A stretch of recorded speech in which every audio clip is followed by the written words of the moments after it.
The red Arizona dust swirls as a helicopter's searchlight cuts through the darkness, illuminating a woman's face weathered by sun and hardened by loss. Her fingers tighten around a rifle while distant flames lick the edges of the only home she's ever known. They say the desert keeps secrets. Buried beneath these mesas and canyons lie treasures worth killing for copper veins, running like forgotten promises through ancient Apache land. Men in suits make phone calls, money changes hands, and good people disappear. 2 years ago, they called it a hunting accident. A widow was born that day, along with something else, a fury as deep as the land itself. Tonight, they've come to finish what they started. 4 mercenaries with night vision and orders to leave no survivors. They expect to find a helpless woman and her teenage son. Instead, they'll discover what generations of enemies learned about this bloodline that some spirits refuse to break. And that Apache scout tactics, passed down through whispered lessons, still haunt these borderlands. The desert reveals its secrets only to those who survive until dawn. The dawn light crept over the jagged Arizona mountains, painting the desert in hues of amber and gold.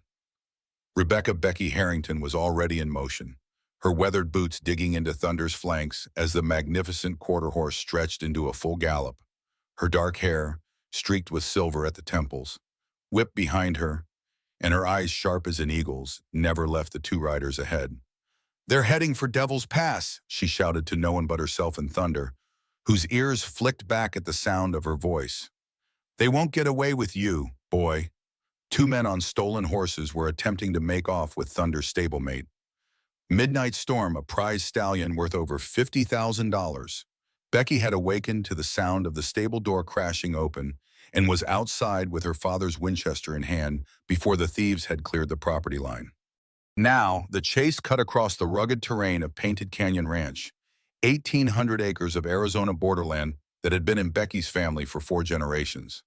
The thieves were pushing hard for the narrow ravine that would lead them to the highway and, presumably, a waiting trailer.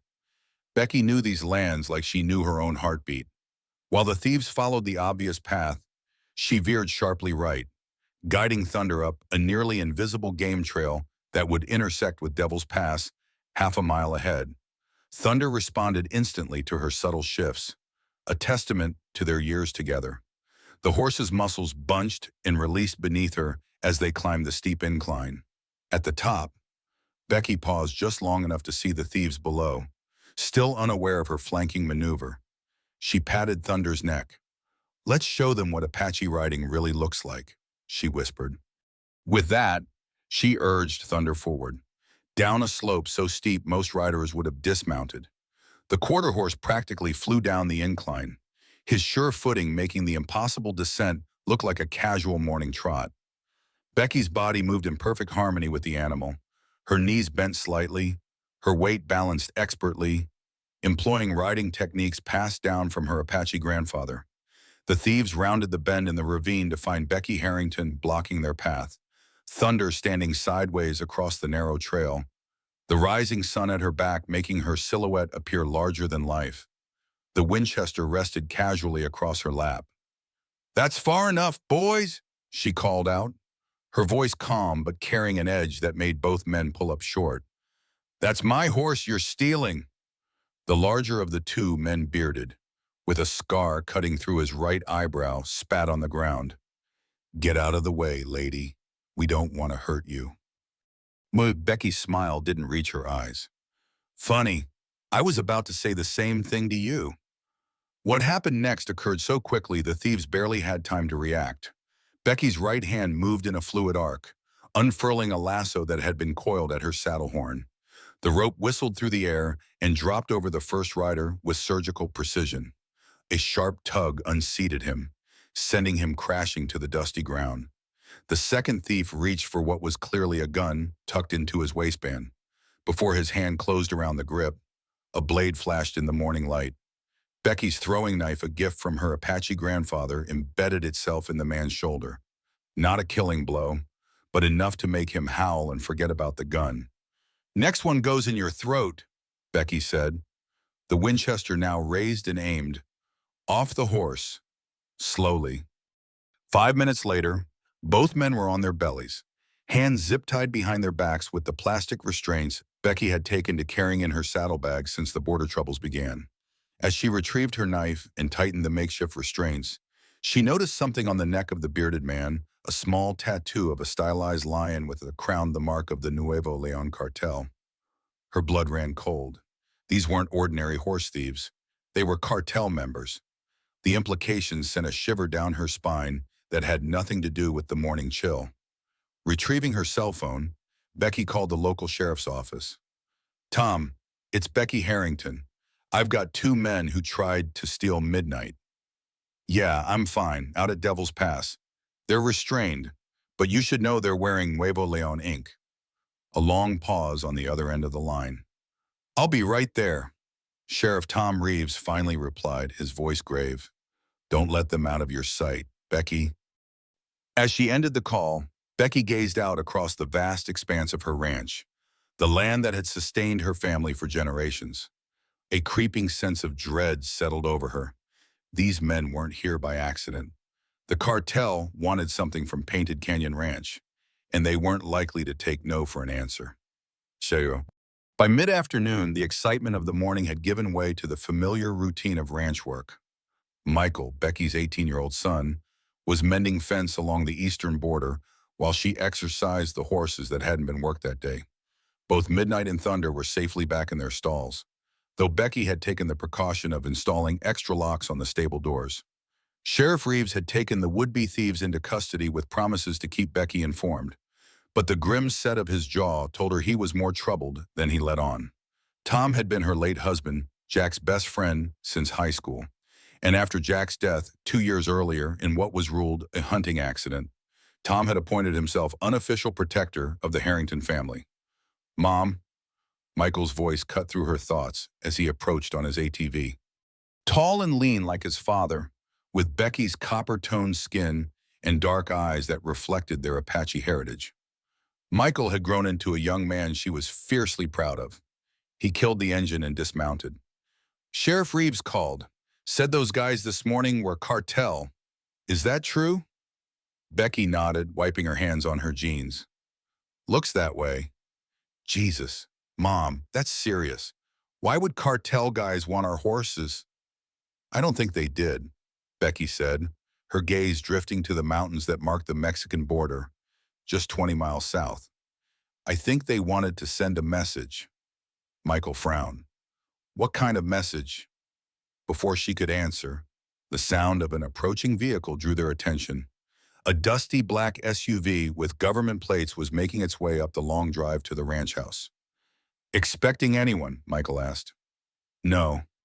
Becky's hand instinctively moved to the small of her back, where her Glock 19 rested in its concealed holster, another habit she'd developed since Jack's death. "Let's go see who our visitor is." They reached the ranch house just as the SUV pulled up. A tall, lean man in khakis and a button-down shirt stepped out, sunglasses hiding his eyes, a badge clipped to his belt. "Mrs. Harrington, I'm Agent Daniel Foster, DEA." He extended a hand, which Becky shook firmly. "I understand you had some trouble this morning." "Word travels fast," Becky remarked, studying the agent's face for any clue to his real purpose. "Sheriff Reeves contacted us. Nuevo Leon activity this far north is something we monitor closely." Foster glanced around the property, his gaze lingering on the distant mountains. "Mind if we talk inside?" Once seated at the kitchen table with coffee Becky had insisted on brewing, her grandmother had taught her never to discuss serious matters without offering hospitality. Agent Foster got to the point. "The men you captured this morning are low-level cartel soldiers, but their presence here is concerning. Nuevo Leon typically operates further west. This is unusual." "Why would they want our horses?" Michael asked, repeating his earlier question. Foster took a sip of coffee before answering. "They don't, but your land. That's a different story. You have 1,800 acres of remote terrain with minimal surveillance that borders Mexico. To a cartel looking to establish new smuggling routes. That's prime real estate." The implications settled over the kitchen like a heavy blanket. Becky's hand tightened around her mug. "Are you suggesting they're trying to intimidate us off our land?" Foster nodded. It's a tactic they've used before. Start with threats, move it to property damage, then escalate to violence if necessary. They want you to sell and leave. Well, that's not happening, Becky said flatly. This land has been in my family for 4 generations. My husband is buried on that ridge. She pointed out the window to a distant hilltop where a lone oak tree stood sentinel. We're not going anywhere. I understand, Mrs. Harrington, but these are dangerous people. I'd recommend you consider additional security measures, perhaps even temporary relocation until we can... No, the word was final, brooking no argument. I appreciate your concern, Agent Foster, but we're not running. My grandfather was Apache. He taught me this land is more than property, it's our blood and bones. We defend it. Foster looked like he wanted to argue but thought better of it. At least accept some additional patrols. I can coordinate with Sheriff Reeves. That would be appreciated, Becky conceded, though in her heart, she knew government patrols would do little to deter the cartel if they were determined. After Foster left, Michael turned to his mother, concern etched across his young face. Mom, maybe we should consider selling, just until things calm down. Stanford accepted me for the spring semester, and with the money from the sale, we could... Michael, Becky cut him off gently. This ranch isn't just land, it's who we are. Your father poured his heart into this place, and before him, my father, and his father before that. We don't run from threats. She moved to the old oak cabinet in the corner of the kitchen and unlocked the bottom drawer. From it, she removed a worn leather-bound journal. Your great-grandfather wrote this during the border conflicts of the 1920s. The Apache side of our family has been defending this land long before it was even called the United States. She handed him the journal. Read it. Then we'll talk about selling. As Michael took the journal, his expression softened. I'm not afraid, Mom. I just don't want anything to happen to you. Becky smiled, touching her son's cheek. I know, sweetheart, but some things are worth fighting for. Now, help me check the perimeter before dark. I want to know if we've had any other unwelcome visitors. That night, Becky couldn't sleep. The encounter with the cartel men and Agent Foster's warnings played on repeat in her mind. Around midnight, she slipped out of bed, pulled on jeans and boots, and grabbed her jacket. Outside, the desert night was clear and cold, stars scattered like diamond dust across the vast Arizona sky. She walked to the stables, checking on the horses, then continued to the small rise behind the ranch house. From there, she could see most of the property's southern section. The moon was nearly full, bathing the landscape in silver light that made the saguaro cacti look like silent sentinels standing watch. Something caught her eye, a flash of light in the distance, near the stand of cottonwoods that marked the seasonal creek. There it was again, a brief gleam that could only be man-made. Becky returned to the house and retrieved her night vision binoculars, a gift from Jack, who had insisted every ranch this close to the border needed proper surveillance equipment. Back on the rise, she focused on the area where she'd seen the light. 3 vehicles were parked in the shadows of the cottonwoods. Men moved between them, unloading large packages from the back of a pickup truck into the other vehicles. Even from this distance, Becky knew exactly what she was witnessing, a drug transfer on her land. Her first instinct was to call Sheriff Reeves, but caution held her back. If the cartel had already established operations on her property, they might have connections in local law enforcement. Jack had always warned her about the cartel's reach. Instead, she decided to get closer, to gather information she could take directly to Agent Foster. Using the skills her Apache grandfather had taught her about moving silently through desert terrain, Becky made her way down from the rise and toward the cottonwoods, staying low and using natural cover. The night was her ally. Dark clothing and decades of familiarity with every inch of the land allowed her to approach within 100 yards of the operation undetected. From behind a large boulder, she counted 8 men and confirmed her suspicions they were transferring what appeared to be packages of drugs from a truck with the Mexican plates to 2 SUVs with Arizona registration. Becky shifted position to get a better look at the license plates, hoping to photograph them with her phone. As she moved, Her boot dislodged a small stone that clattered down the slight incline. The effect was immediate. The men froze, then one barked an order in Spanish.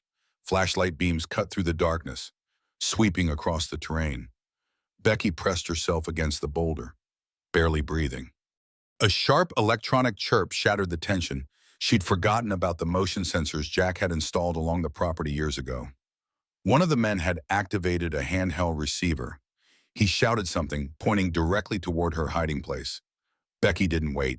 She bolted, staying low and zigzagging between cacti and scrub brush. Behind her, shouts in Spanish grew louder. Flashlight beams bounced crazily across the landscape. Then came the sound she dreaded most, the distinctive crack of a pistol shot, followed by the whine of a bullet ricocheting off stone. They were shooting at her. Decades of running these trails served her well. Becky cut sharply left, diving into a dry wash that provided both cover and a direct route toward the denser vegetation near the ranch house. Another shot rang out, this one not even close. They were firing blindly now, hoping to get lucky. As she ran, Becky's mind worked furiously. These men knew about the motion sensors, which meant they'd studied the property. This wasn't their first visit to Painted Canyon Ranch. How long had they been using her land? Had Jack discovered them 2 years ago? The thought sent a chill through her that had nothing to do with the night air. The wash narrowed, forcing her to climb out. As she pulled herself up the embankment, Becky reached into her jacket pocket and removed a length of thin cordage, another habit learned from her grandfather, who never went anywhere without tools for survival, working quickly by feel. She strung the cord between 2 sturdy mesquite trees at ankle height, creating a simple but effective tripwire. 20 yards further, she repeated the process, this time at knee height. Then she continued her escape, the sounds of pursuit growing closer. She was nearly to the stand of junipers that would provide denser cover when she heard its surprised shouts followed by the satisfying thud of bodies hitting dirt. Her tripwires had found victims. The flashlight beams went wild, then one winked out entirely. Becky permitted herself a grim smile as she slipped into the junipers and made her way back toward the ranch house. By the time she reached the edge of the yard, the sounds of pursuit had faded.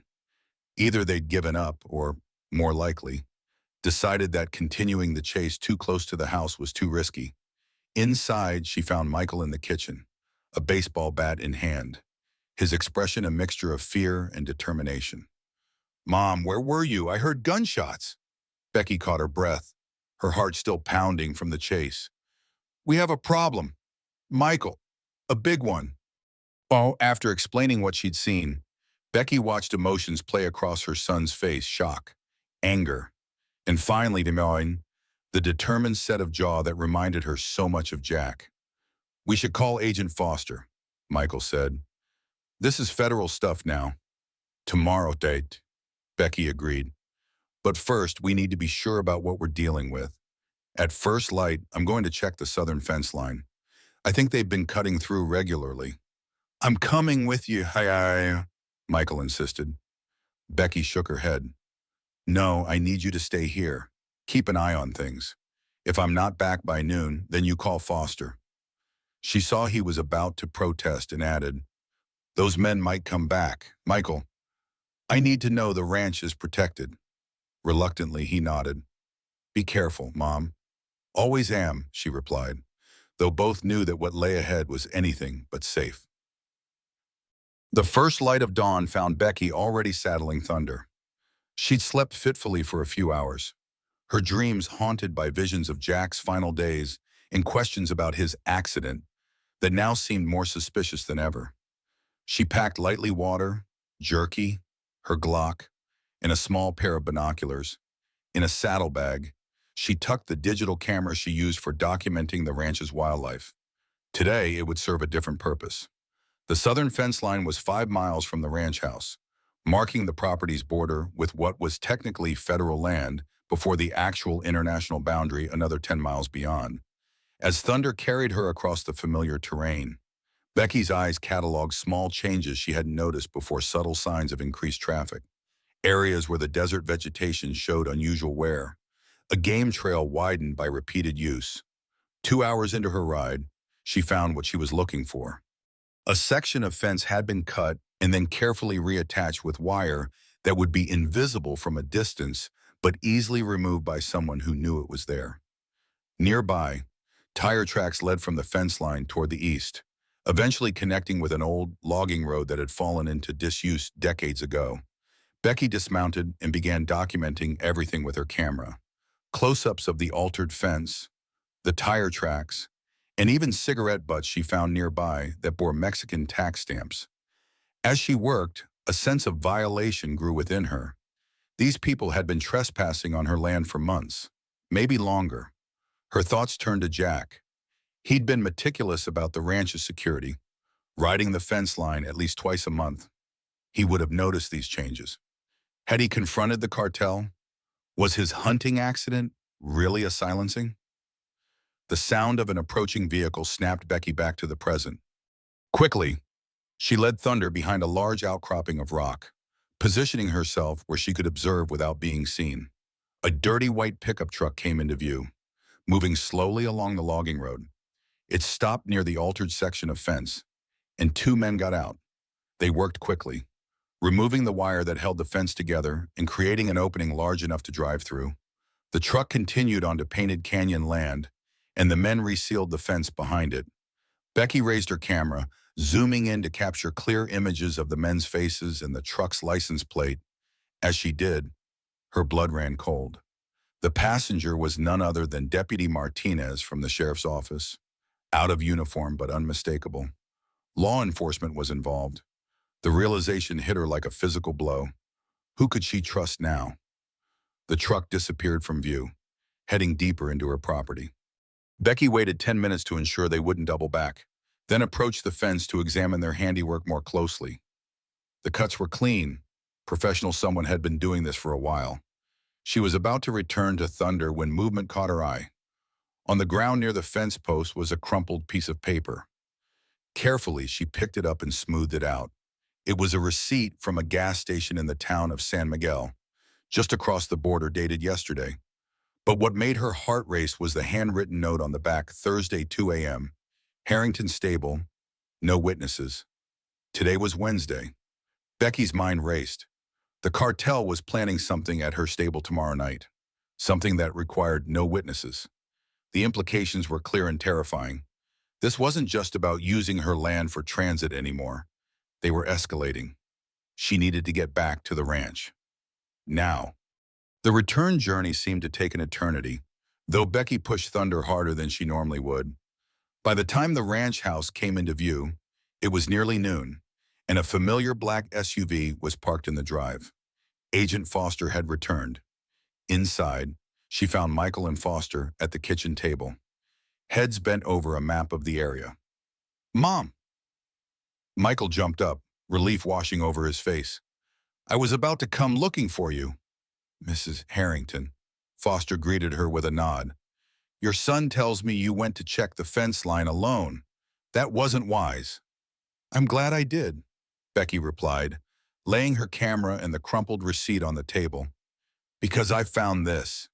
For the next 30 minutes, she detailed everything she discovered: the altered fence, the truck, Deputy Martinez's presence, and finally, Becky, the ominous note about tomorrow night.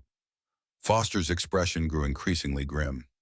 "This confirms what we've suspected. Nuevo Leon is establishing a new corridor, and your ranch is at the center of it." He studied the images on her camera. "Martinez being involved complicates things. We can't be sure who in local law enforcement is compromised." "So what do we do?" Michael asked, the fear evident in his voice despite his attempt to sound calm. Foster considered for a moment. "I'll have to take this up the chain. Get authorization for surveillance on your property. With these photos and the note, we have enough to justify a small operation." "And how long will that take?" Becky asked, already suspecting the answer. "Realistically, at least 48 hours, probably more." Foster at least had the decency to look apologetic. "Bureaucracy moves slowly, even for situations like this." "That's not good enough," Becky said flatly. "They're coming tomorrow night, to my stables, where my horses are." I understand your concern, Mrs. Harrington, but I strongly advise against any action on your part. These are dangerous people. So am I. The words came out before Becky could stop them, carrying a conviction that startled even her. Foster studied her for a long moment, then sighed. Look, I can try to expedite things. Maybe get an agent or two out here unofficially by tomorrow afternoon. But I need your word that you won't do anything reckless. Becky held his gaze, measuring her response. I won't do anything unnecessary, she finally said, carefully choosing her words. But I will protect what's mine. After Foster left, promising to call with updates, Michael turned to his mother. You're planning something, aren't you? I'm planning to defend our home, Becky replied, moving to the gun cabinet in the living room. Your father didn't believe in waiting for others to solve our problems. Neither do I. Let me help, Michael insisted. I'm not a kid anymore. Becky paused, hand on the cabinet door. In that moment, she saw not just her son, but Jack's son, the same determination, the same loyalty to family and land. He was right, he wasn't a child anymore. Okay, she said, making a decision. But you follow my lead. Understand no heroics. For the rest of the afternoon, they prepared. Becky retrieved Jack's military footlocker from the attic, something she hadn't opened since his death. Inside were reminders of his time as a Special Forces operator, tactical gear, communication equipment, and a journal detailing operations and techniques that he'd never officially been allowed to document. Your father believed in being prepared, Becky explained as she sorted through the contents. These skills he taught me. I never thought I'd need to use them like this. Do you think Dad knew, Michael asked quietly, about the cartel using our land? Becky paused, a tactical vest in her hands. I'm starting to think his accident wasn't an accident at all, she admitted. The timing, it fits too well with when this likely started.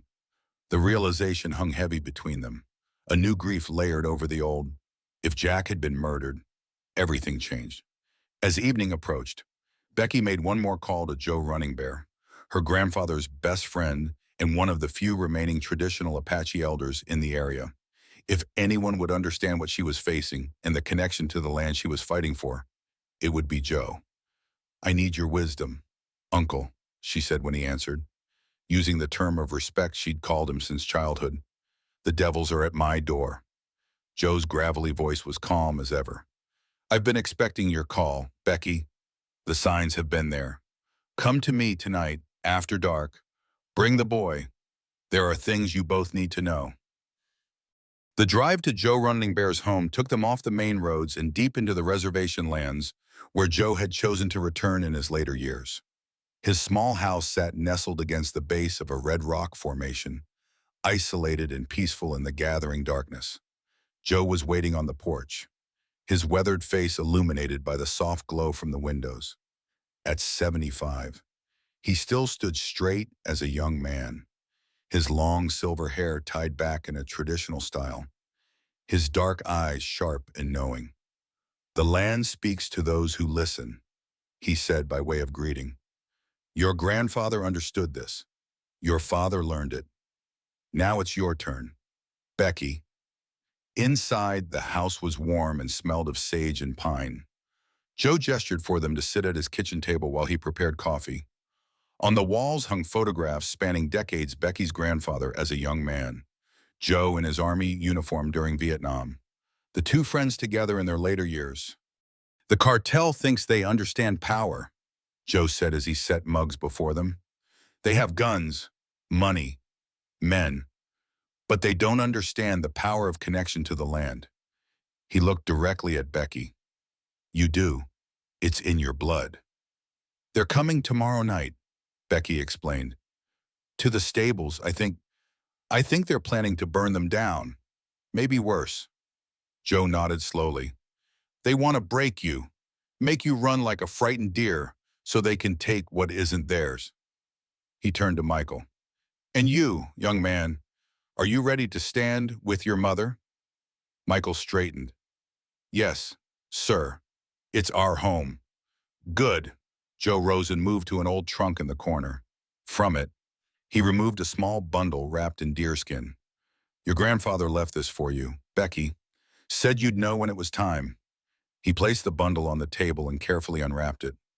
Inside was a knife unlike any Becky had seen before. The blade curved slightly, the handle made of polished mesquite wood inlaid with turquoise. A woman's knife, Joe explained. For hunting, for protection, for life. Your grandmother carried it, her mother before her. Now it's yours. Becky lifted the knife, feeling its perfect balance.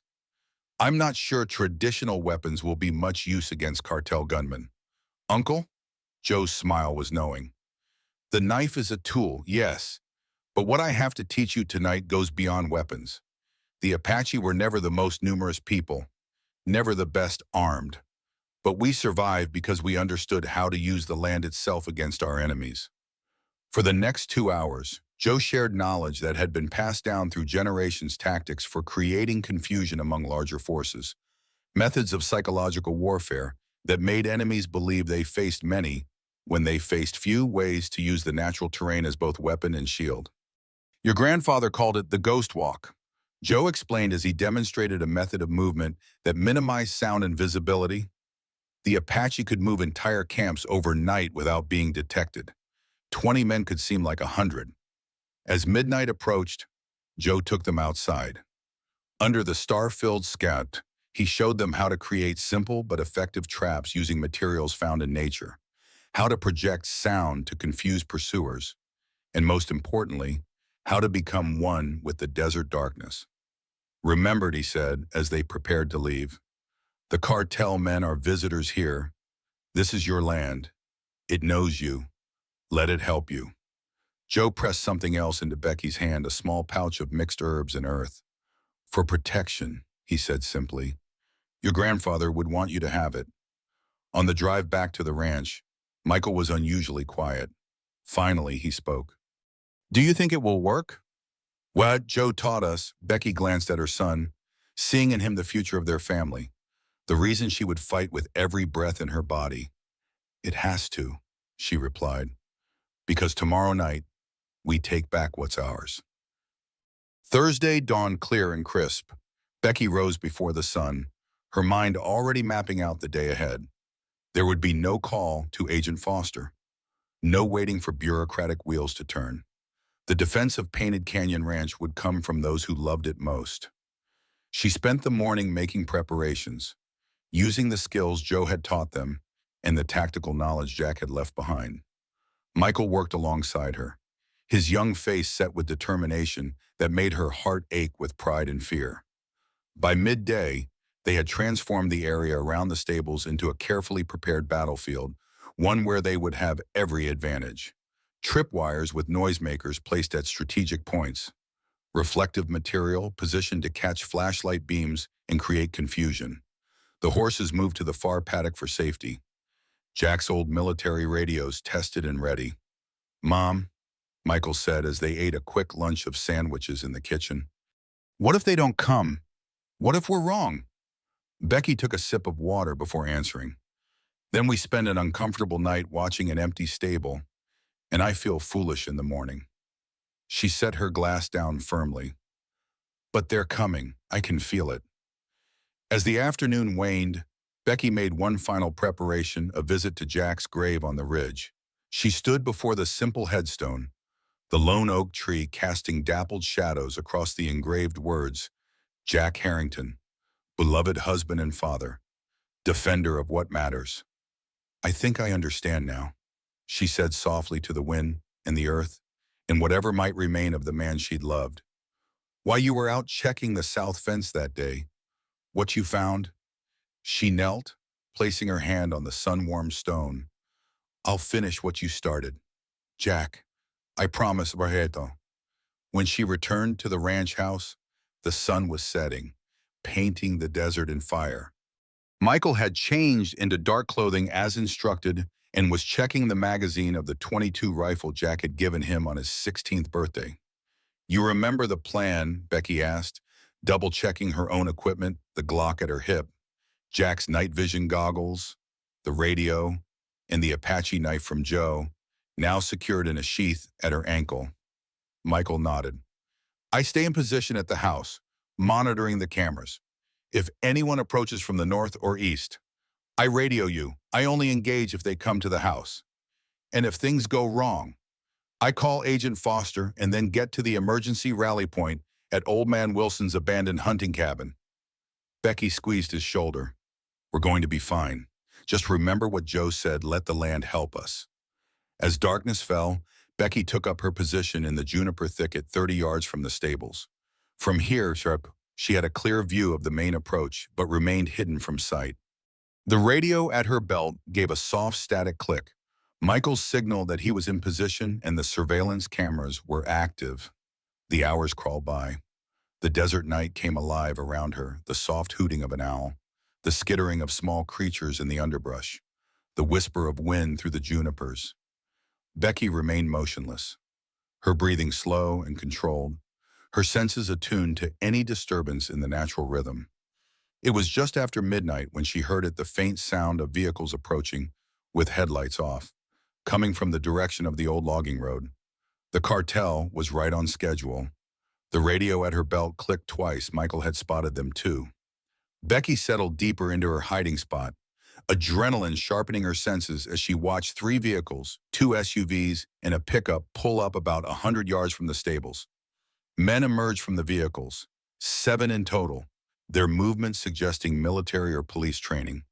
In the faint moonlight, she could make out the distinctive show of assault rifles.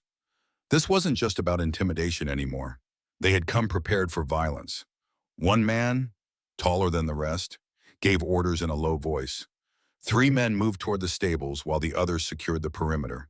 Becky recognized the tall one from Agent Foster's files, Javier Diaz, the local lieutenant for the Nuevo Leon cartel. The 3 men approaching the stables triggered the first tripwire.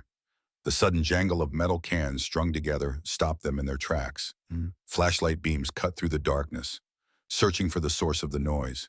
Becky seized the moment of confusion. Using a technique Joe had taught her, she threw a small stone far to her right, where it clattered against the metal roof of the storage shed. Instantly, all attention turned in that direction. Moving silently through the underbrush, Becky repositioned herself behind an old water trough. From her new vantage point, she could see the men more clearly. 2 carried gas cans, confirming her suspicion that they planned to burn the stables. Her radio vibrated against her hip, Michael's warning signal. She glanced toward the ranch house and saw what had prompted his alert. A 4th vehicle was approaching from the east. This one she recognized, Sheriff Reeves' personal truck. The situation had just gotten significantly more complicated. Was Tom coming to help the cartel? Or was he unaware of what was happening? Either way, his arrival threatened to upset the delicate balance of her plan. Becky had seconds to decide. If Tom was corrupt, warning him would expose her position. If he was innocent, letting him drive into an ambush would put him in mortal danger. She made her choice. Lifting her radio, she whispered, "Michael, light the north flare. Now."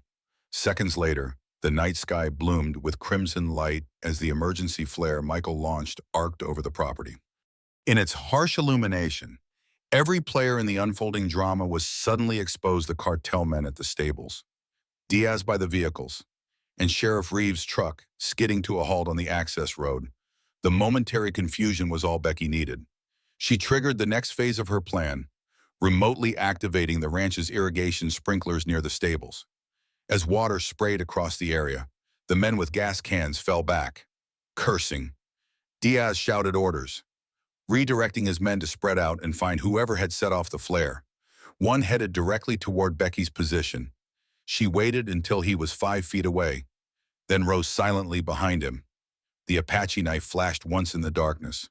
Not a killing strike, but a precise cut across the back of his leg that severed tendons and dropped him to the ground with a muffled cry. Before he could alert the others, Becky had him disarmed and zip-tied, a gag improvised from his own bandana. "Tell Diaz that Painted Canyon Ranch is not for sale," she whispered in his ear before melting back into the shadows. By the vehicles, Diaz was growing increasingly agitated. The simple intimidation operation had turned into something else entirely. He barked into a radio and Becky caught fragments. Martinez, back up, find the woman. So Deputy Martinez was involved after all. The corruption ran deep. A sudden exchange of gunfire near the ranch house sent Becky's heart into her throat. Michael, she forced herself to remain calm, to trust the plan and her son's training. The radio at her belt clicked 3 times their code for, "I'm okay." Relief flooded through her. Near the main road, Sheriff Reeves had exited his truck and was now approaching cautiously, his service weapon drawn. In the fading light of the flare, Becky could see the confusion on his face. He hadn't expected to find an armed cartel squad on the property. "Diaz," Reeves called out. "What the hell is this?" The cartel lieutenant turned, his expression hardening. "Sheriff, you're early. We discussed this. You would arrive after the fire was reported." Becky felt the world tilt beneath her. Tom Reeves, Jack's best friend, her trusted ally, was working with the cartel. The betrayal cut deeper than any knife. "There wasn't supposed to be any destruction of property," Reeves replied, his voice tight. "You said this was just a message. Scare tactics." "Plans change," Diaz said dismissively. "The woman is more stubborn than expected. Blackwood wants this land, and he wants it now." Blackwood, the name registered immediately. Harold Blackwood, the local bank president who had been pressuring Becky to sell the ranch for years. The final piece clicked into place. This wasn't just about drug smuggling routes. Someone wanted her land badly enough to partner with the cartel to get it. The radio crackled. "Boss, Martinez says he's 5 minutes out with 3 more men." Diaz nodded.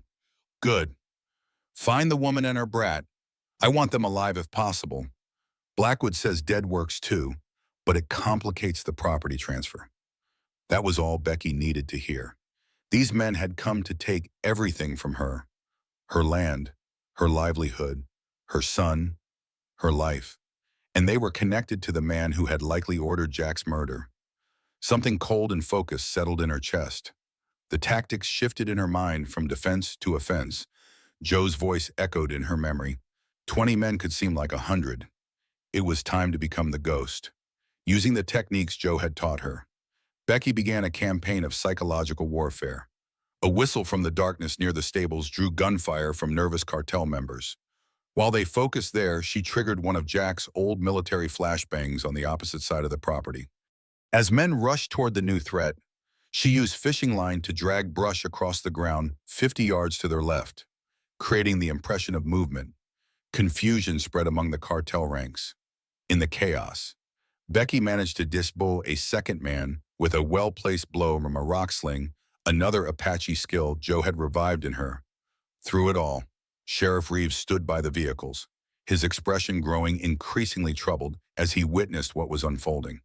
When one of the cartel men suggested burning the ranch house instead of just the stables, something changed in Tom's face. "That's enough," he said, raising his weapon. "This ends now. I agreed to look the other way for transit, not murder." Diaz turned to him, contempt clear in his expression. "You agreed to whatever we decided. Sheriff, you're in too deep to back out now." "Tom," Becky called from the darkness, making her voice seem to come from everywhere and nowhere. "Jack knew, didn't he, about the cartel using our land? That's why they killed him." Reeves froze, the color draining from his face. "Becky, is that you? Listen to me. You need to take Michael and go. Now. While you still can. Answer me, Tom. Did you know they killed Jack?" The silence stretched for what seemed an eternity. "I found out after," Tom finally demanded, his voice cracking. "Blackwood had already arranged it. Said Jack was asking too many questions about the old logging road, about strange vehicles on the property." He swallowed hard. "I didn't know until it was too late. I'm sorry, Becky. I've been trying to keep you safe the only way I knew how. By working with the men who murdered my husband." The pain in her voice cut through the night. Before Tom could answer, headlights appeared on the access road. Deputy Martinez had arrived with reinforcements. "It's over. Becky," Diaz called into the darkness. "We have your ranch surrounded. Come out now. And your boy lives." Cold fear gripped Becky's heart. Had they found Michael? But then the radio at her belt vibrated once, twice, three times. Still safe. It was a bluff. She was about to respond when Sheriff Reeves made his decision. In one fluid motion, he raised his service weapon and fired twice, striking Diaz in the chest. "Run, Becky!" he shouted as all hell broke loose. The cartel men opened fire, forcing Reeves to dive behind his truck for cover. Martinez and his men joined the firefight, clearly aligned with the cartel rather than their sheriff. Becky had seconds to act. She triggered the final part of her plan, a series of propane tanks rigged to create controlled explosions at the far end of the property. As they detonated one after another, the night erupted in sound and fury. In the confusion, she made her way to the sheriff's position. Tom was pinned down, blood seeping from a wound in his shoulder. "Why now?" she demanded, crouching beside him. After 2 years of working with them, Tom's eyes were filled with grief and regret. "Because I finally saw where it was leading, what Blackwood really wanted." He winced as she examined his wound. "I should have stood up when Jack died. Should have told you the truth." "Yes, you should have," Becky agreed, her voice hard. "But right now, we need to survive this night. Then we'll talk about redemption." A bullet pinged off the truck above them, showering them with paint chips. "Martinez has at least 4 men with him," Tom said, checking his weapon. "Plus the cartel guys still standing. Too many for us." "Numbers aren't everything," Becky replied, thinking of her Apache ancestors who had held off vastly superior forces through cunning and intimate knowledge of the land. "Can you still shoot?" Tom nodded grimly. "Till my last breath." "Good, because I'm about to call in the cavalry." Becky raised her radio and spoke clearly. "Michael, Plan B, now." From the direction of the ranch house came a new sound, the thundering of hooves. Michael had released the horses from the far paddock and was driving them directly toward the cartel's position. 1,500 pounds of panicked quarter horse was a force of nature. The cartel men scattered as the small herd charged through their midst, kicking and snorting in the night air. In their wake rode Michael, low over his mount's neck, driving the horses forward with expert precision, just as Becky had taught him. The distraction was perfectly timed. Becky and Tom broke cover, moving toward the shelter of the equipment barn. Martinez spotted them and fired, but his shot went wide. "Cover me," Becky told Tom as they reached the barn. Without waiting for a response, she slipped into the darkness, using every skill Joe had taught her, every tactic Jack had shown her. Becky became a phantom in the night. She moved silently from shadow to shadow, disabling Martinez's reinforcements one by one, a tripwire here, a blow to the back of the head there.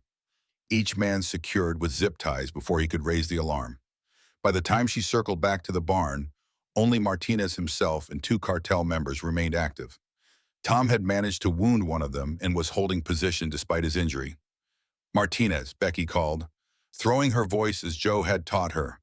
"It's over. Your men are down. Diaz is dead. The FBI is on its way." "You're bluffing, Harrington," Martinez shouted back, but uncertainty had crept into his voice. "Am I—" Becky clicked her radio 3 times in rapid succession. On cue, Michael activated the ranch's perimeter lights, all at once bathing the property in sudden, harsh illumination. The scene it revealed was Martinez's undoing. His men were indeed downbound and disarmed. The horses had scattered the cartel's vehicles. And standing beside Sheriff Reeves was Michael, Jack's hunting rifle steady in his hands. "Your choice, Martinez," Becky said, stepping into the light, her Glock trained on the corrupt deputy. "Surrender now, or find out exactly how good a shot Jack Harrington taught his wife to be." For a tense moment, it could have gone either way. Then Martinez slowly lowered his weapon. "Blackwood will still get this land," he spat. "You've just made it harder on yourself." "We'll see about that," Becky replied. As Tom moved to handcuff Martinez, she turned to the remaining cartel men. "Tell your bosses Painted Canyon Ranch is off limits, permanently. Next time, I won't be so merciful." The threat was unnecessary. The night's events had demonstrated clearly that Becky Harrington was not the easy target they had expected. The woman who stood before them, Apache knife at her ankle, her son at her side, and the bodies of their comrades scattered across her land was a force to be reckoned with. As the first hints of dawn touched the eastern sky, Becky finally made the call to Agent Foster. "You might want to get out here," she said simply. "We have some cartel members for you to arrest, and evidence connecting them to Harold Blackwood." She ended the call and turned to Michael, who stood tall despite the exhaustion evident in his young face. "You did good tonight, son. Your father would be proud." "We both did," Michael replied, a new respect in his eyes as he looked at his mother. "They won't come back, will they?" Becky gazed across the land that had sustained her family for generations, the land that had just helped her defend it once again. "Not if they're smart," she said. "But if they do, we'll be ready." The battle for Painted Canyon Ranch was over, but Becky knew the war had just begun. Somewhere, Harold Blackwood was learning of tonight's failure. The man who had likely ordered Jack's murder would not give up easily, but neither would she. With Apache blood in her veins and the spirit of generations of survivors at her back, Rebecca Harrington had proven that a lone ranch widow was anything but defenseless. As the rising sun painted the desert in gold, she made a silent vow to her land, to her son, and to Jack's memory. This was just the beginning. The aftermath of the cartel attack unfolded like a fever dream. By mid-morning, Painted Canyon Ranch had transformed from battlefield to crime scene, swarming with FBI agents, forensics teams, and stone-faced men in suits who spoke in hushed tones. Agent Foster moved through the chaos with efficient authority, directing the collection of evidence and the processing of the captured cartel members. Becky sat on the porch steps, a cup of cold coffee forgotten in her hands as she watched the federal machine at work. Michael sat beside her, shadows of exhaustion beneath his eyes, but his spine still straight with the stubborn pride that was his birthright. "Mrs. Harrington, dear," Foster approached, removing his sunglasses. His expression was an unreadable blend of professional disapproval and reluctant admiration. "We've processed most of the scene. Martinez and the cartel members are in federal custody. Sheriff Reeves has been transported to the hospital in Tucson." "Will he make it?" Becky asked, thinking of Tom's pale face as the paramedics had loaded him into the ambulance, his whispered apology still echoing in her ears. "The doctors are optimistic. The bullet missed anything vital."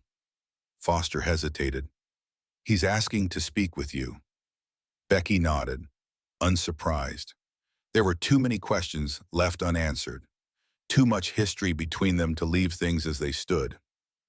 "What about Blackwood?" Michael asked, speaking up for the first time since the agents had arrived. Foster's expression tightened. "We're pursuing that angle. The evidence you provided, Martinez's testimony, the recorded conversation about Blackwood wanting your land, it's compelling but circumstantial. Blackwood is a prominent citizen with powerful connections. And Jack's murder," Becky's voice remained steady, though her hands tightened around the coffee mug. "Will you reopen the investigation?" "I've already submitted the request. But I should warn you, without direct evidence linking Blackwood to your husband's death, it will be difficult to overturn the original ruling of accidental death." Becky absorbed this with a grim nod. She had expected nothing less. The system moved at its own pace, grinding slowly toward a justice that often arrived too late, if at all. "In the meantime," Foster continued, "I've arranged for additional security around your property. Federal agents will patrol the perimeter for at least the next week." "We appreciate that," Becky replied, though she knew the true security of Painted Canyon Ranch would always depend on those who called it home. After Foster left, Michael turned to his mother. "What now?" Becky rose, setting aside the untouched coffee. "Now we clean up our land, tend to our horses, and prepare for what comes next. Blackwood won't take this lying down." "You think he'll try again? After all this?"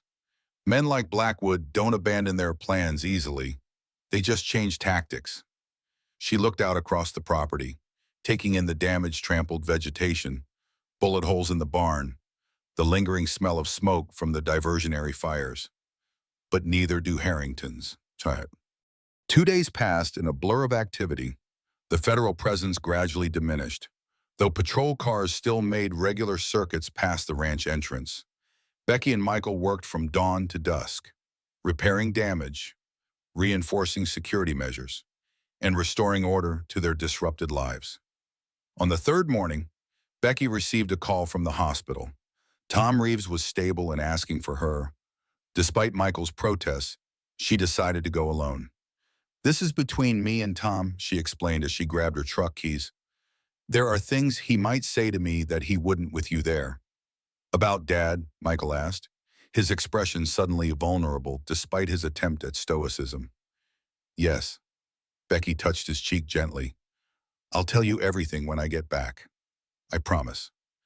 The drive to Tucson took nearly 2 hours, giving Becky too much time with her thoughts. Images from the night of the attack kept resurfacing, the cold calculation in Diaz's eyes, Martinez's betrayal, Tom's desperate attempt at redemption.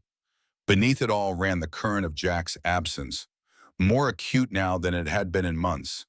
He should have been beside her through all this, his steady presence a counterbalance to the chaos. Tucson Medical Center loomed against the clear blue sky, a monument to human frailty and resilience. Becky found Tom's room easily enough, nodding to the FBI agent stationed outside the door. Inside, Tom Reeves looked smaller than she remembered, diminished by the hospital bed and the IV lines snaking into his arm. His face was ashen, the once ruddy complexion of an outdoorsman now ghostly beneath his silver stubble. "Becky," he said, his voice a rasp. "You came. You asked." She remained standing at the foot of the bed, not yet ready to offer the intimacy of a closer position. "You're looking better than the last time I saw you." A ghost of a smile crossed his lips. "Low bar to clear. Being shot tends to take it out of you." "So does betrayal," Becky replied, the words coming out sharper than she'd intended. Tom flinched as if she'd struck him. "I deserve that. You deserve a lot more. Jack trusted you. I trusted you." "I know." Tom shifted, wincing at the movement. "That's why I asked you to come. You deserve the truth. All of it." Becky pulled a chair to the side of the bed, close enough to hear but maintaining a deliberate distance. "I'm listening." Tom took a labored breath. "It started about 3 years ago.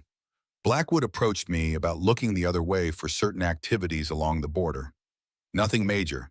He assured me just some businessmen moving goods without the hassle of customs. He offered money, a lot of it, more than a sheriff in a border county makes in 5 years. "And you took it," Becky said flatly. "Not at first." Tom's eyes sought hers, pleading for understanding. "I told him to go to hell, but then he showed me photos my daughter in rehab in Phoenix, the one no one knows about.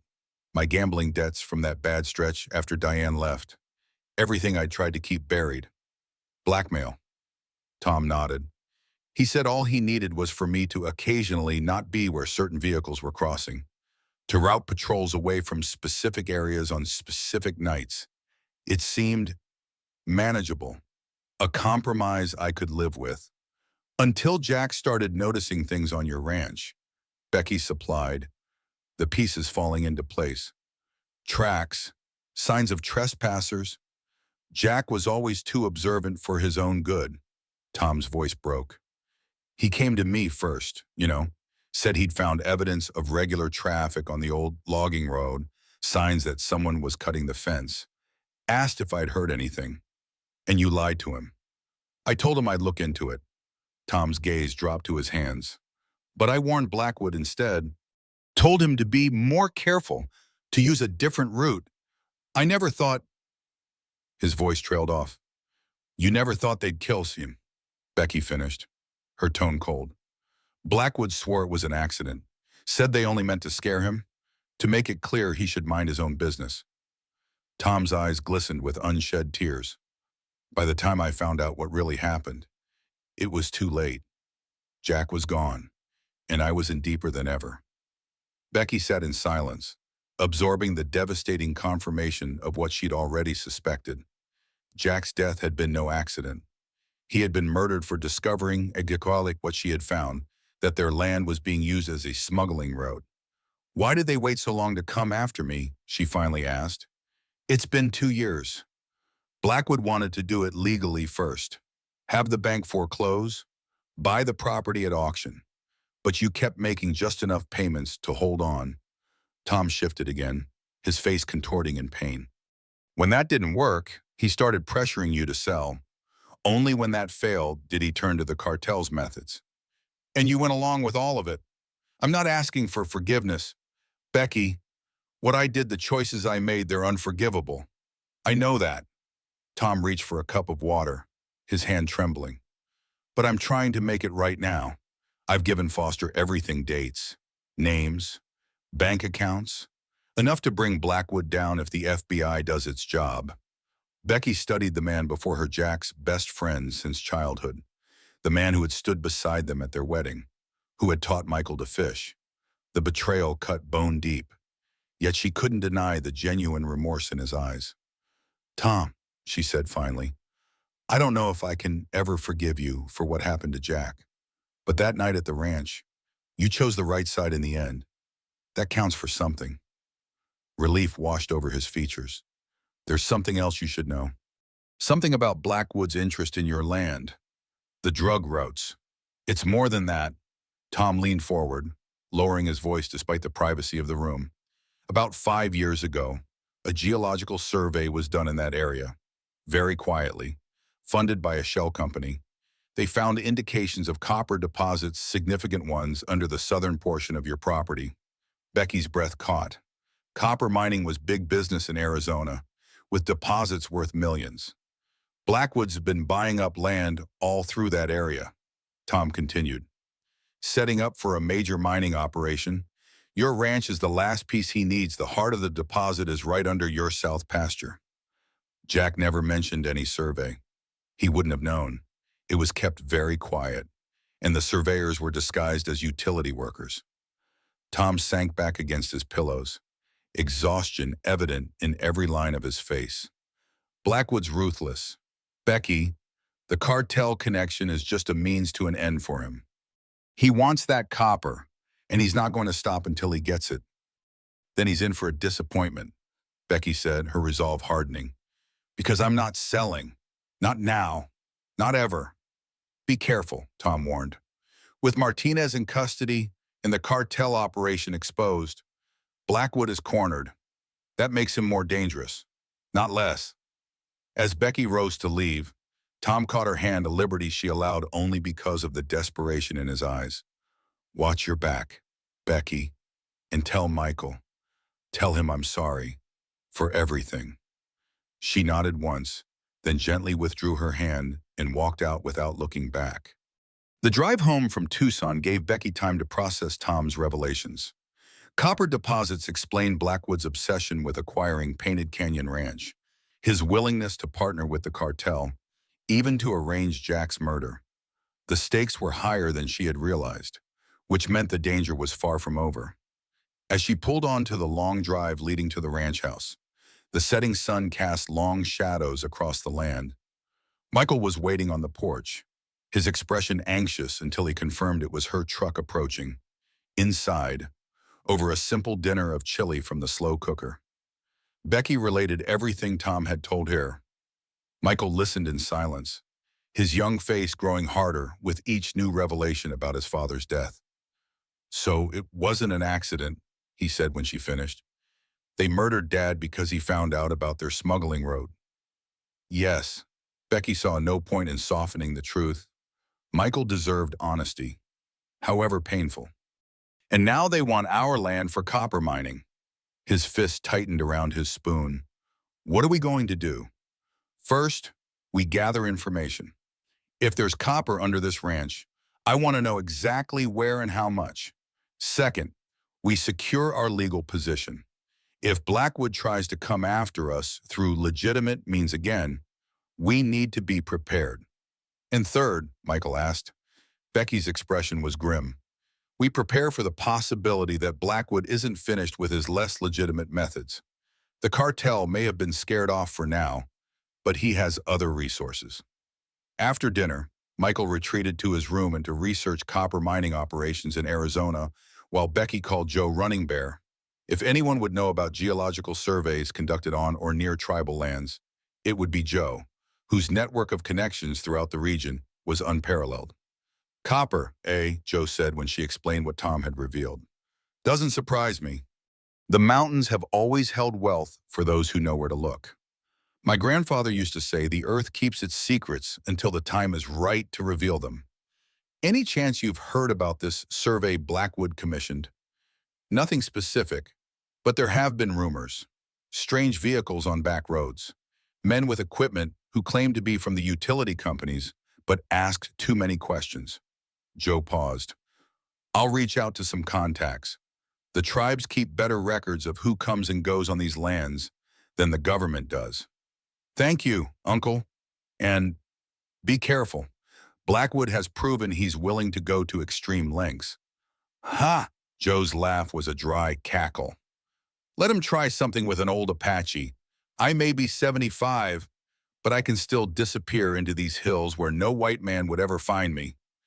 After the call, Becky checked all the locks and security systems before climbing the stairs to Jack's office, a room she had largely avoided since his death. It was time to see if he had left any clues about what he had discovered.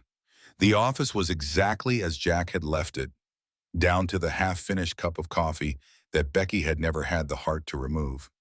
Dust motes danced in the beam of her flashlight as she moved to the old filing cabinet where Jack had kept records of the ranch's operations. For 2 hours, she methodically worked through the files, looking for anything unusual. Nothing stood out until she reached the bottom drawer, where Jack had kept his personal papers. Behind a folder of insurance documents was a small, leather-bound notebook she had never seen before. Opening it, Becky found page after page of Jack's distinctive handwriting lists, times, observations. It was a log of suspicious activities he had noted around the ranch in the months leading up to his death. The final entry was dated 2 days before the hunting accident, found fresh tire tracks again near the south fence. Too deep for normal vehicles, heavy loads. Fence cut in same location as before. Tom says he'll send a deputy to check it out, but I'm going to take a look myself tomorrow. Something doesn't feel right. If I find anything, I'll contact the federal authorities directly. Tears welled in Becky's eyes as she traced her fingers over the words Jack's last written thoughts. His determination to protect their land. His fatal decision to investigate on his own. In the margin of the page was a hastily scrawled note that made her breath catch. Check old mine shaft on Wilson property. Possible connection. The Wilson property bordered Painted Canyon to the west, land that had been abandoned after Old Man Wilson died 5 years earlier.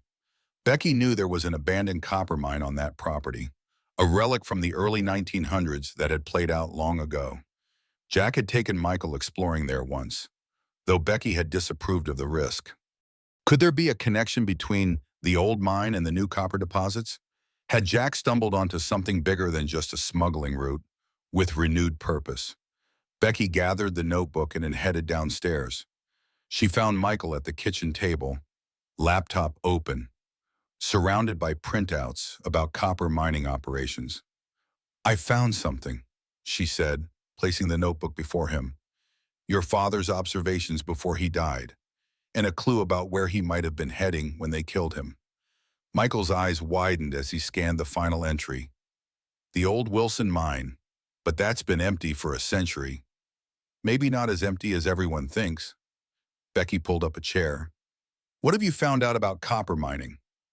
Michael shuffled his papers. A lot, actually. Modern extraction methods can make even low-grade deposits profitable. And the market for copper is booming electric vehicles, electronics, green energy infrastructure. If there's a significant deposit under our land, it could be worth tens of millions. No wonder Blackwood is so determined. Becky mused. And it explains why he partnered with the cartel. Using our land for smuggling gave him a reason to pressure us to sell while he worked on securing the mining rights. There's something else, Michael said, turning his laptop toward her. I looked into Blackwood's business interests. He's on the board of Southwestern Resource Extraction, a company that's been buying up mineral rights all across this part of Arizona. And guess who their biggest investor is? Becky leaned forward to look at the screen. The name hit her like a physical blow. Senator James Harlow, the powerful head of the Senate Committee on Natural Resources. That complicates things, she said quietly. If Blackwood has that kind of political backing, the FBI investigation might hit roadblocks. So what do? Becky tapped Jack's notebook. We follow your father's last lead. Tomorrow, we're going to check out that old mine shaft. Dawn found Becky and Michael preparing for their expedition to the Wilson property. They dressed in sturdy work clothes, packing backpacks with water, energy bars, basic first aid supplies, and the essential tools for mine exploration: flashlights, extra batteries, gloves, and a small pick. Remember what your father taught you about old mines, Becky cautioned as they loaded the ATV. Test every step, watch for loose supports, and if anything feels wrong, we turn back immediately. No heroics. I remember, Michael replied solemnly. Safety first. Always. The Wilson property lay a 40-minute ride to the west, across rugged terrain that the ATV handled with ease. Once grand, the Wilson ranch house now stood abandoned, its windows boarded up, its once white paint peeling in the harsh Arizona sun.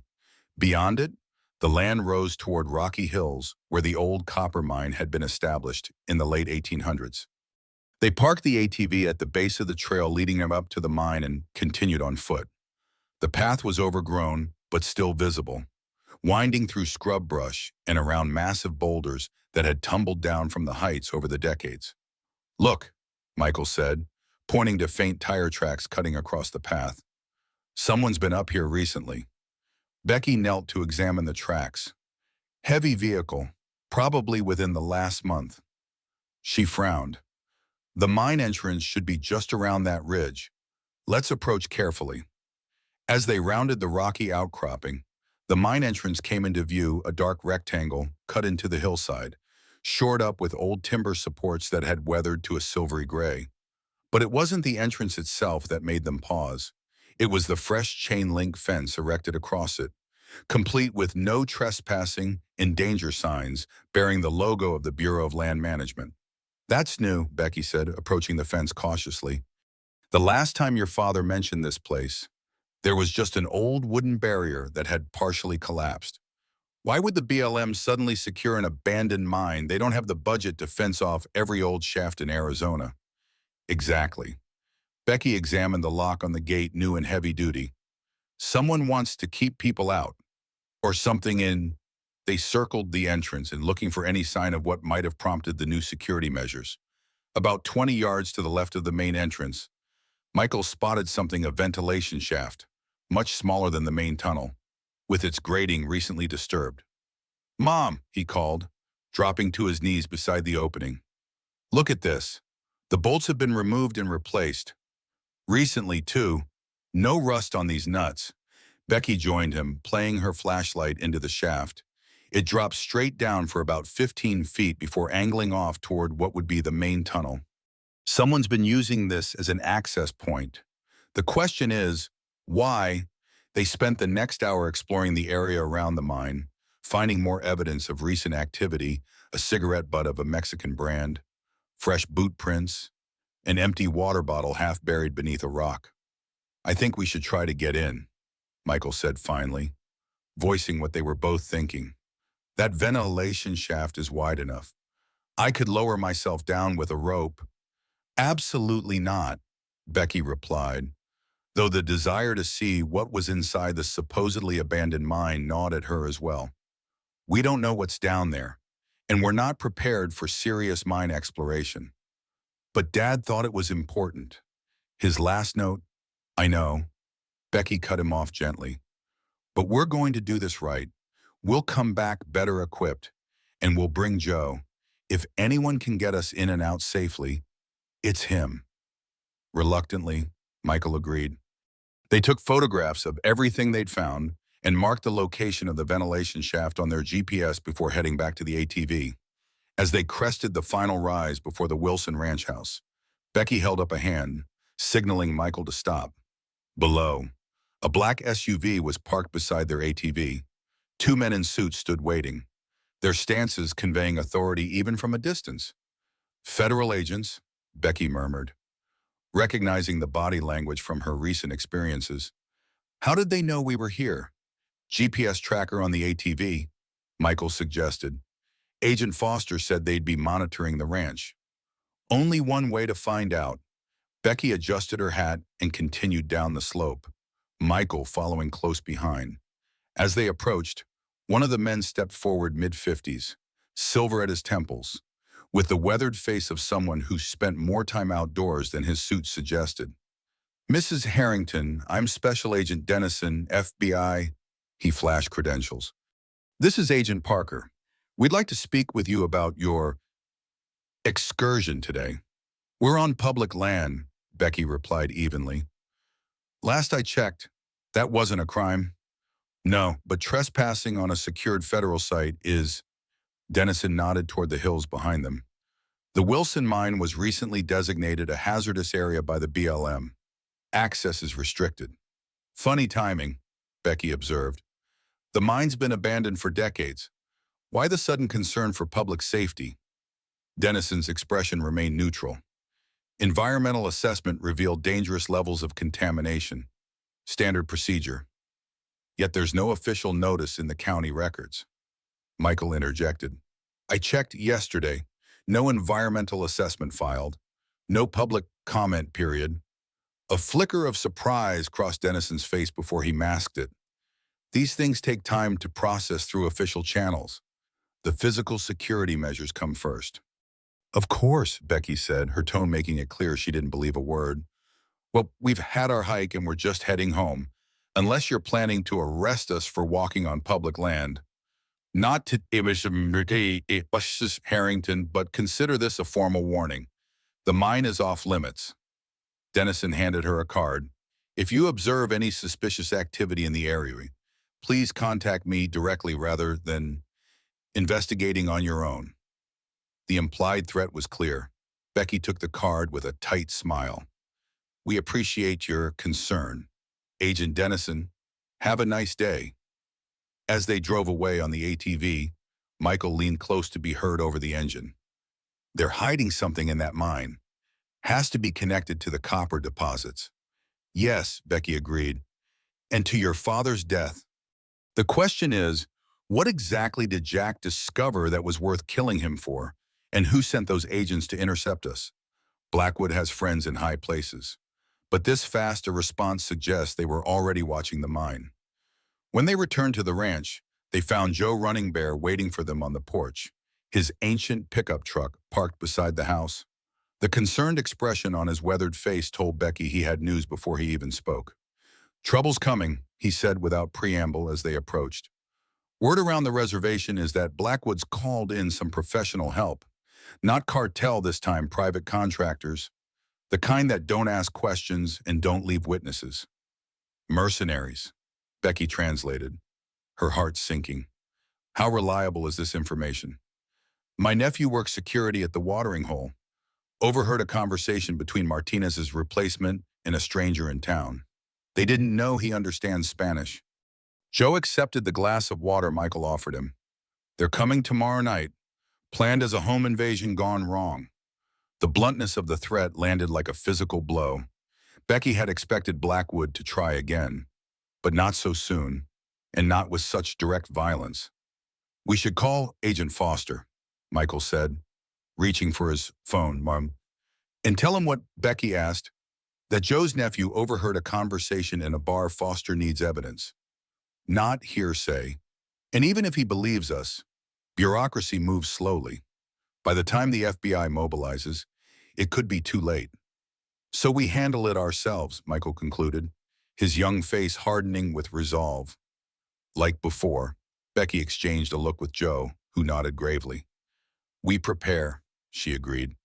"But this time we're dealing with professionals, not cartel soldiers. The stakes are higher, and so are the risks." As the afternoon sun cast long shadows across Painted Canyon Ranch, they began to plan. Joe's knowledge of the land and traditional Apache tactics would be their greatest advantage. Michael's technological skills and youthful energy would provide support. And Becky, she would be what she had always been, the last line of defense for her family and her land. This time, however, she couldn't shake the feeling that they were facing something far more dangerous than before. Blackwood was desperate now, cornered by the FBI investigation and the exposure of his cartel connections, and desperate men made for the deadliest enemies. As darkness fell, Becky stood on the porch, watching the stars emerge one by one above the mountains. Somewhere out there, men were preparing to come for her family, for her home, men who killed for money, without passion or principle. "We'll be ready," she whispered to the night, to Jack's memory, to the generations of her family who had defended this land before her. "We've always been ready." The next morning dawned clear and hot, the Arizona sun already baking the desert by 8 o'clock. Becky was up before first light, checking and rechecking the defenses they had prepared the previous evening. Joe had returned to the reservation to gather supplies and additional help, promising to be back by midday. Michael worked beside her, his movements precise and focused as they rigged early warning systems around the property, tripwires connected to silent alarms that would alert them via the ranch's internal radio network, motion sensors positioned at key approach points, cameras concealed in trees and brush. "Mom," Michael said as they finished setting up the last camera, "I've been thinking about the mine. What if that's where the evidence is, proof of what happened to Dad, of Blackwood's real plans?" "It's likely," Becky agreed, wiping sweat from her brow. "But we can't divide our focus right now. The immediate threat is what's coming tonight." "But what if we could kill two birds with one stone?" Michael's eyes lit up with the fervor of a new idea. "What if we could use tonight's attack to our advantage? Get evidence on Blackwood while defending ourselves." Becky paused, considering. "What do you have in mind? These guys coming tonight, they're mercenaries, right? Professional hitmen. They're not going to risk themselves without payment, and they probably have direct communication with whoever hired them." "Blackwood?" Becky supplied. "Exactly. So what if we could capture that communication record, Blackwood giving orders or responding to updates? That would be the kind of evidence the FBI couldn't ignore." Becky felt a surge of pride at her son's quick thinking. "That's good, Michael, really good. But how do we do it? We don't have access to their communications equipment." "No, but we have this." Michael pulled a small device from his pocket, a military-grade signal interceptor that had been among Jack's equipment. "Dad showed me how to use it once, said it was from his time in Special Forces. It can capture radio transmissions within a certain range." Becky took the device, turning it over in her hands. Jack had kept many tools from his military days, some of questionable legality for civilian possession. This appeared to be one of them. "If these men are professionals, they'll be using encrypted communications," she cautioned. "Probably," Michael acknowledged. "But even encrypted signals leave traces, patterns, and we don't need to decode everything, just enough to establish a connection to Blackwood. The FBI has experts who can do the rest." It was a risk, adding another layer of complexity to an already dangerous situation, but the potential payoff evidence directly linking Blackwood to the attack was too significant to ignore. "Okay," Becky decided.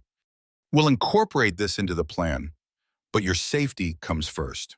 Understand, if things go sideways, you get to the fallback position and stay there." Michael nodded solemnly, though Becky could see the determination in his eyes, the same determination that had driven Jack to investigate the suspicious activities on their land. Regardless of the risk, she only hoped her son's courage wouldn't lead to the same tragic outcome. By noon, Joe had returned with unexpected reinforcements, his nephew Jason and two other young men from the reservation, all of whom had served in the military and knew how to handle themselves in a fight. "The spirits told me you would need more than an old man's wisdom today," Joe explained with a wink as he introduced them. "These boys know how to disappear in the desert and how to fight when disappearing isn't an option." With the additional help, they expanded their preparations. Jason, who had served as a communications specialist in the Army, took charge of Michael's signal interception plan, improving upon it with his expertise. The other men, cousins named Tomas and Luis, worked with Becky to establish defensive positions and escape routes. By late afternoon, Painted Canyon Ranch had been transformed into a carefully prepared battlefield, though to a casual observer, nothing would have appeared out of the ordinary. The horses were moved to the furthest paddock, well away from the likely areas of conflict. Essential documents and irreplaceable family mementos were secured in the old storm cellar beneath the barn. As the sun began its descent toward the western mountains, they gathered in the kitchen for a final review of the plan. Maps of the property were spread across the table, with key positions marked and responsibilities assigned. Our goal is defense and evidence gathering, not confrontation, Becky reminded everyone. We let them make the first move, document their presence, and any communication with Blackwood. Then use our knowledge of the terrain to control the engagement. What about the FBI? Michael asked. Should we call Foster once it starts? Becky nodded. Once we have confirmation that an attack is underway, yes. But given the response time from Tucson, we need to be prepared to handle this ourselves for at least an hour. Joe, who had been unusually quiet during the planning, spoke up. There is one more thing we should consider.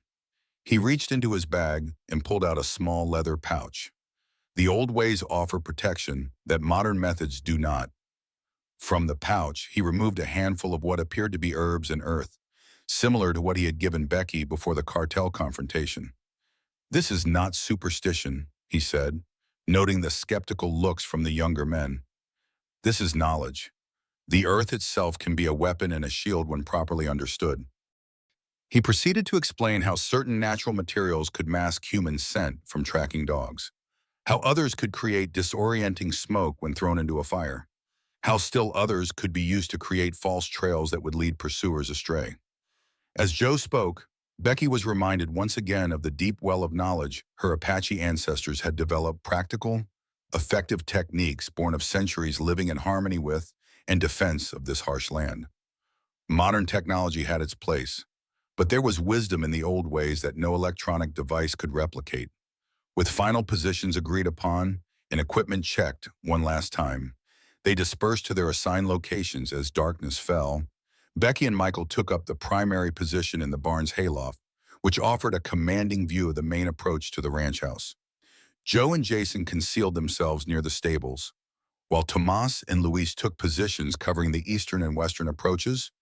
Now there was nothing to do but wait and watch as the desert night enfolded Painted Canyon Ranch in darkness, broken only by the brilliant canopy of stars overhead. "Mom," Michael whispered as they settled into their observation post. Night vision binoculars at the ready. "Do you think Dad would be proud of us of how we're handling this?" Becky reached out in the darkness, finding her son's hand and squeezing it gently. "He already is proud. Michael, wherever he is, he's watching over us tonight. I can feel it."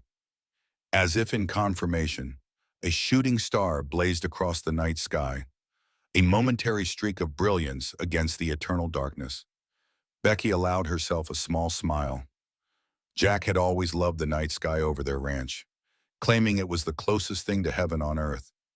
"Get ready," she murmured, both to Michael and to herself. "It's going to be a long night."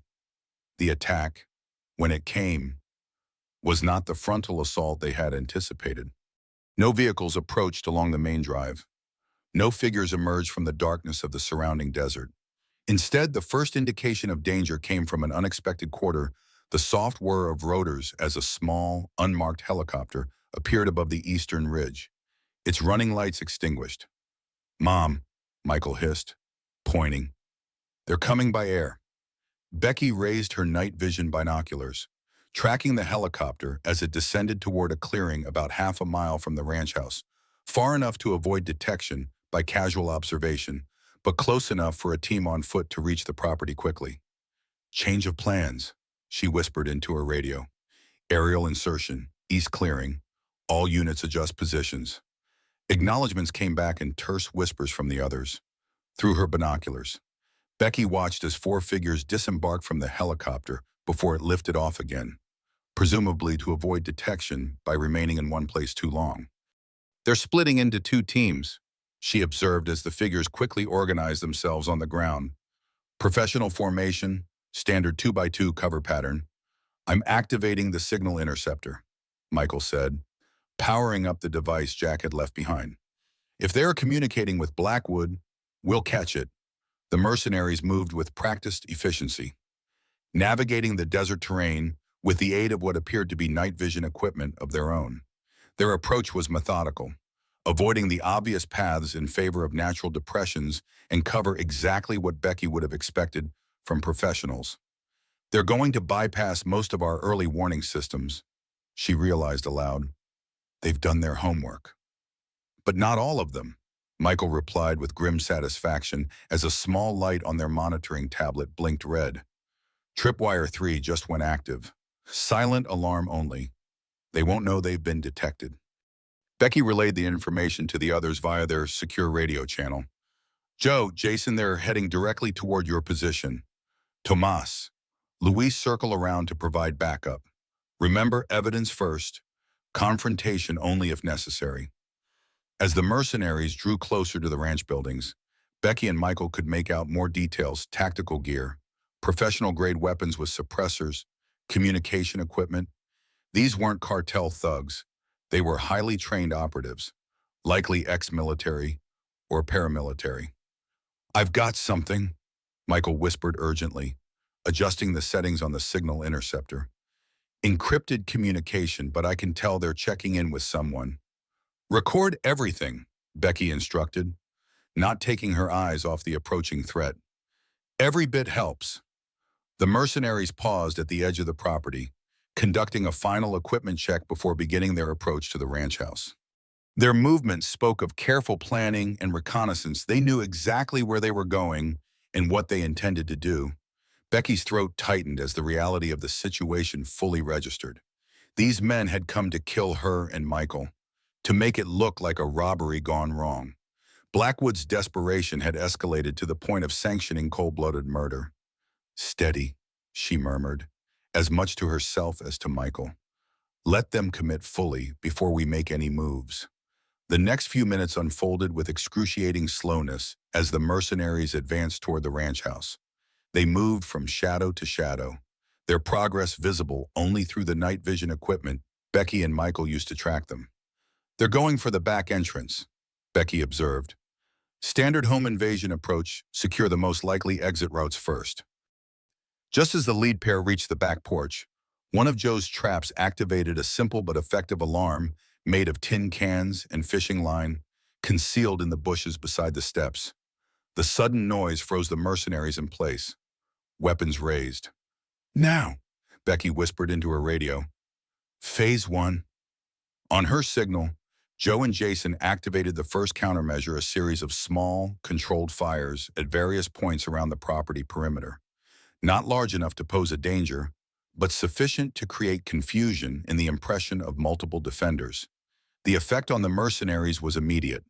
They dropped into defensive postures, clearly reassessing the situation as the night suddenly became punctuated with flickering flames.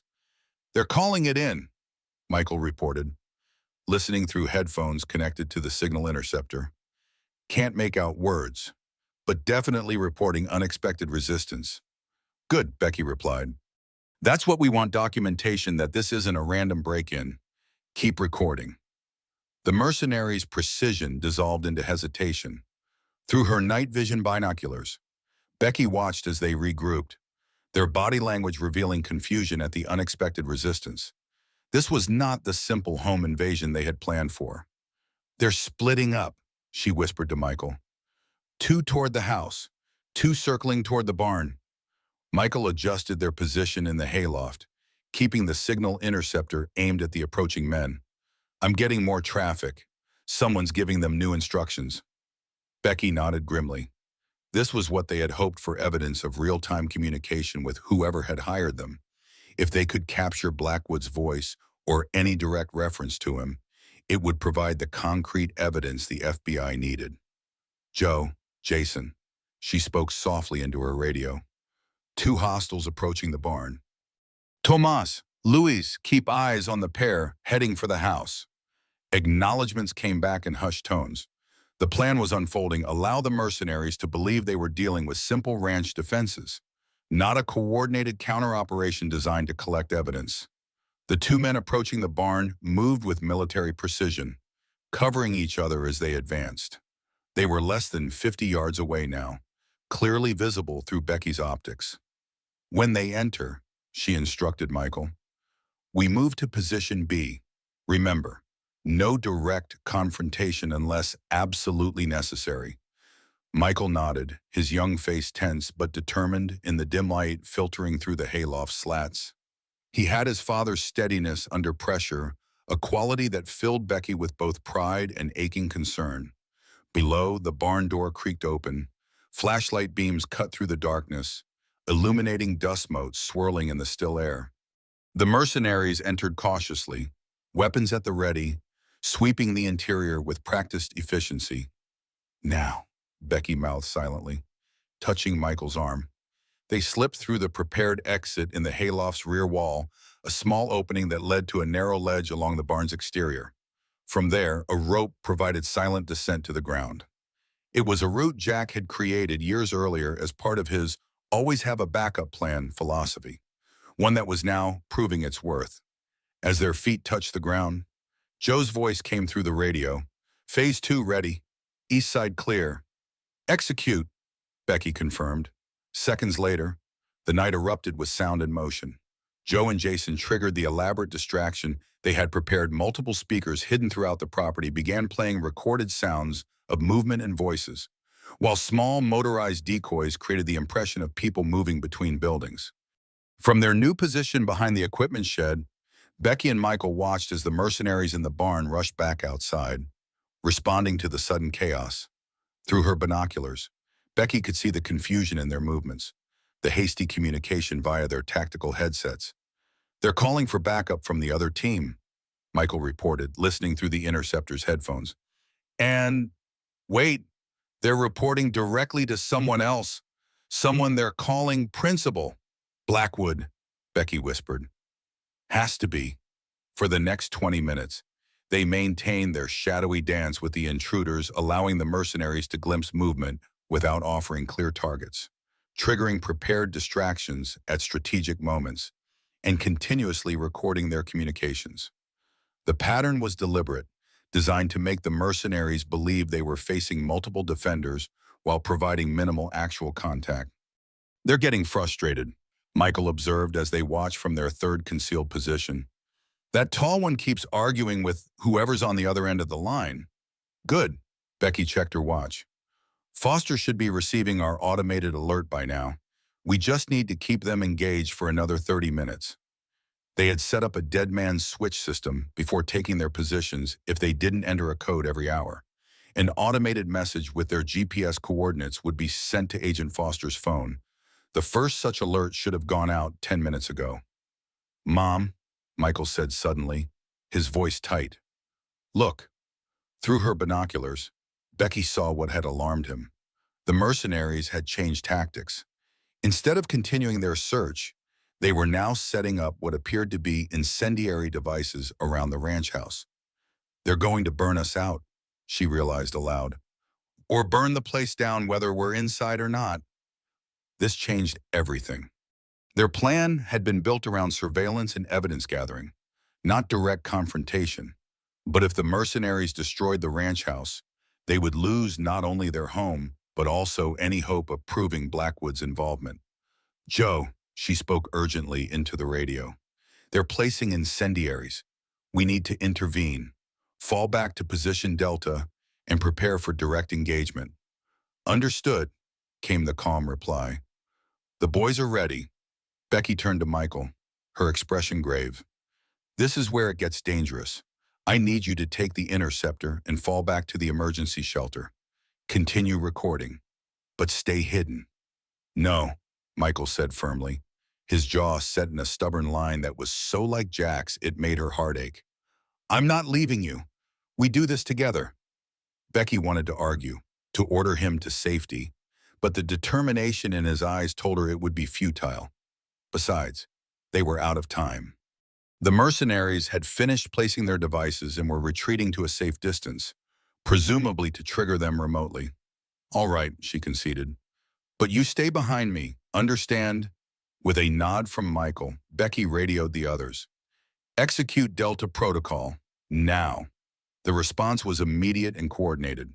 From 4 different positions around the property, precision shots rang out, not aimed at the mercenaries themselves, but at the incendiary devices they had placed. Joe and the others had positioned themselves specifically for this contingency, ready to neutralize any direct threat to the structures. The mercenaries reacted with professional speed, diving for cover and returning fire toward the sources of the shots. But Joe and the reservation men were already moving, using the Apache ghosting techniques to fire from one position and immediately relocate. "We need to move," Becky told Michael, checking her Glock. "Stay low, follow my path exactly." They darted from their hiding place, using the confusion of the firefight as cover to reach the root cellar entrance that would give them access to the house via the old tunnel Jack had insisted on maintaining. For emergencies, he had always said, this certainly qualified. The tunnel was narrow and dusty, requiring them to crouch as they moved quickly toward the concealed entrance in the pantry floor. As they reached it, Becky paused, listening carefully for any movement above before slowly pushing up on the trapdoor. The kitchen was dark and silent. Through the windows, flashes of gunfire illuminated the yard in strobing bursts of light. The radio at her hip crackled with updates from Joe and the others. The mercenaries had fallen back to a defensive position near the corral, calling frantically for extraction. "They're breaking," Michael whispered, still monitoring the interceptor.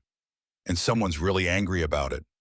The principal is demanding they complete the job, no matter the cost." "Let's make sure we get that on record," Becky replied, moving cautiously toward the living room window that would give her a better view of the situation outside. What she saw confirmed Michael's assessment. The mercenaries had abandoned their original plan and were now in full defensive mode, pinned down by fire from Joti and the others. But the expression on the leader's face as he shouted into his communication device suggested their employer was far from accepting failure. "We need to call Foster," Becky decided. "This has gone beyond what we can handle." Michael was already dialing. "Agent Foster, it's Michael Harrington. We're under attack at the ranch. 4 armed men. Professional mercenaries?" He listened for a moment. "Yes, we're defending ourselves. My mom has them contained for now, but they were trying to burn down our house." As Michael relayed their situation, Becky kept watch on the firefight outside. Something had changed in the mercenaries' posture, a new tension that suggested a shift in tactics. "They're preparing for something," she murmured, more to herself than to Michael. "Something's coming." The answer arrived moments later in the form of a distant mechanical thrum, the helicopter returning. But this time it wasn't just for extraction. As it crested the ridge, Becky could see a mounted weapon on its side. "Get down!" she shouted, lunging for Michael and pulling him to the floor just as the first burst of automatic fire tore through the upper section of the ranch house. Glass shattered, wood splintered, and plaster dust filled the air as the helicopter strafed the building. "They're trying to kill us all," Michael gasped, covering his head as debris rained down around them. "This isn't just intimidation anymore." "No," Becky agreed grimly. "Blackwood's desperate. If he can't have the land, he'll make sure no one else does either." Outside, the situation had deteriorated rapidly. Joe and the others had been forced to abandon their positions and seek deeper cover as the helicopter turned its attention to systematically targeting every possible hiding place on the property. "Foster says they're 20 minutes out," Michael reported, still clutching his phone. "Too long," Becky's mind raced. They needed to neutralize the helicopter, but none of their weapons had the range or power required. "Unless—" "Jack's footlocker," she said suddenly, meeting Michael's eyes. "The bottom compartment. He kept something there for extreme emergencies only." Understanding dawned on Michael's face. The Simao Jack had brought home several souvenirs from his Special Forces days, most of them legal or in gray areas. But the shoulder-launched multi-purpose assault weapon he'd somehow acquired was definitely not legal for civilian possession. He'd kept it hidden, telling Becky it was insurance against the worst-case scenario. A helicopter with a mounted weapon strafing their home certainly qualified. "Get to the cellar," Becky ordered. "The footlocker's behind the old wine rack. Combination is your birthday. Bring it to the North Ridge. I'll meet you there." "What are you going to do?" Michael asked, already moving toward the tunnel entrance. "Buy us time." Becky checked her Glock and moved toward the back door. "Go." As Michael disappeared into the tunnel, Becky radioed Joe. "Helicopter neutralization plan in effect. Need 5 minutes of distraction." "Understood," came Joe's steady reply. "The spirits guide your aim, daughter." Becky slipped out the back door, using the shadows and smoke from the small fires around the property for cover as she made her way toward the North Ridge. Behind her, Joe and the others began executing a complex series of maneuvers designed to keep the helicopter's attention focused on the main buildings firing from multiple positions, creating movement, forcing the pilot to remain engaged rather than withdrawing to a safer distance.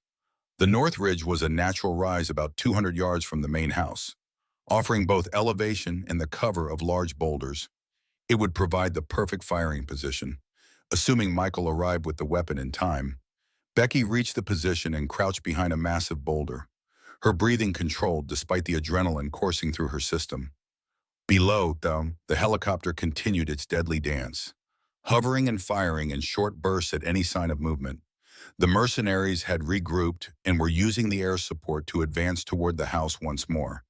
Time stretched agonizingly until finally, Becky heard the soft scuff of boots on rock. Michael appeared beside her, carrying a long, olive-drab case. "Got it," he panted, setting the case down and flipping the latches. Inside, nestled in custom foam, was a military-grade rocket launcher capable of taking down armored vehicles. Or in this case, a helicopter. "You know how to use this?" Michael asked, as Becky lifted the weapon from its case. "Your father made sure I did it then," she replied, quickly running through the arming sequence Jack had drilled into her years ago. Same principle as the hunting rifle adjust for distance, wind, and movement, except this has a much bigger kick and much higher stakes. If she missed, they wouldn't get a second chance. With the weapon armed and ready, Becky moved to a firing position at the edge of the boulder. The helicopter was currently hovering near the stables, its attention focused on one of Joe's diversions.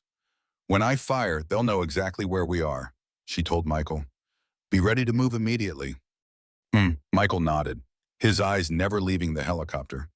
"I'm recording everything," he reminded her, the signal interceptor still running. "Whatever happens, we'll have proof of what they tried to do here tonight." Becky took a deep breath, sighting down the launcher's scope.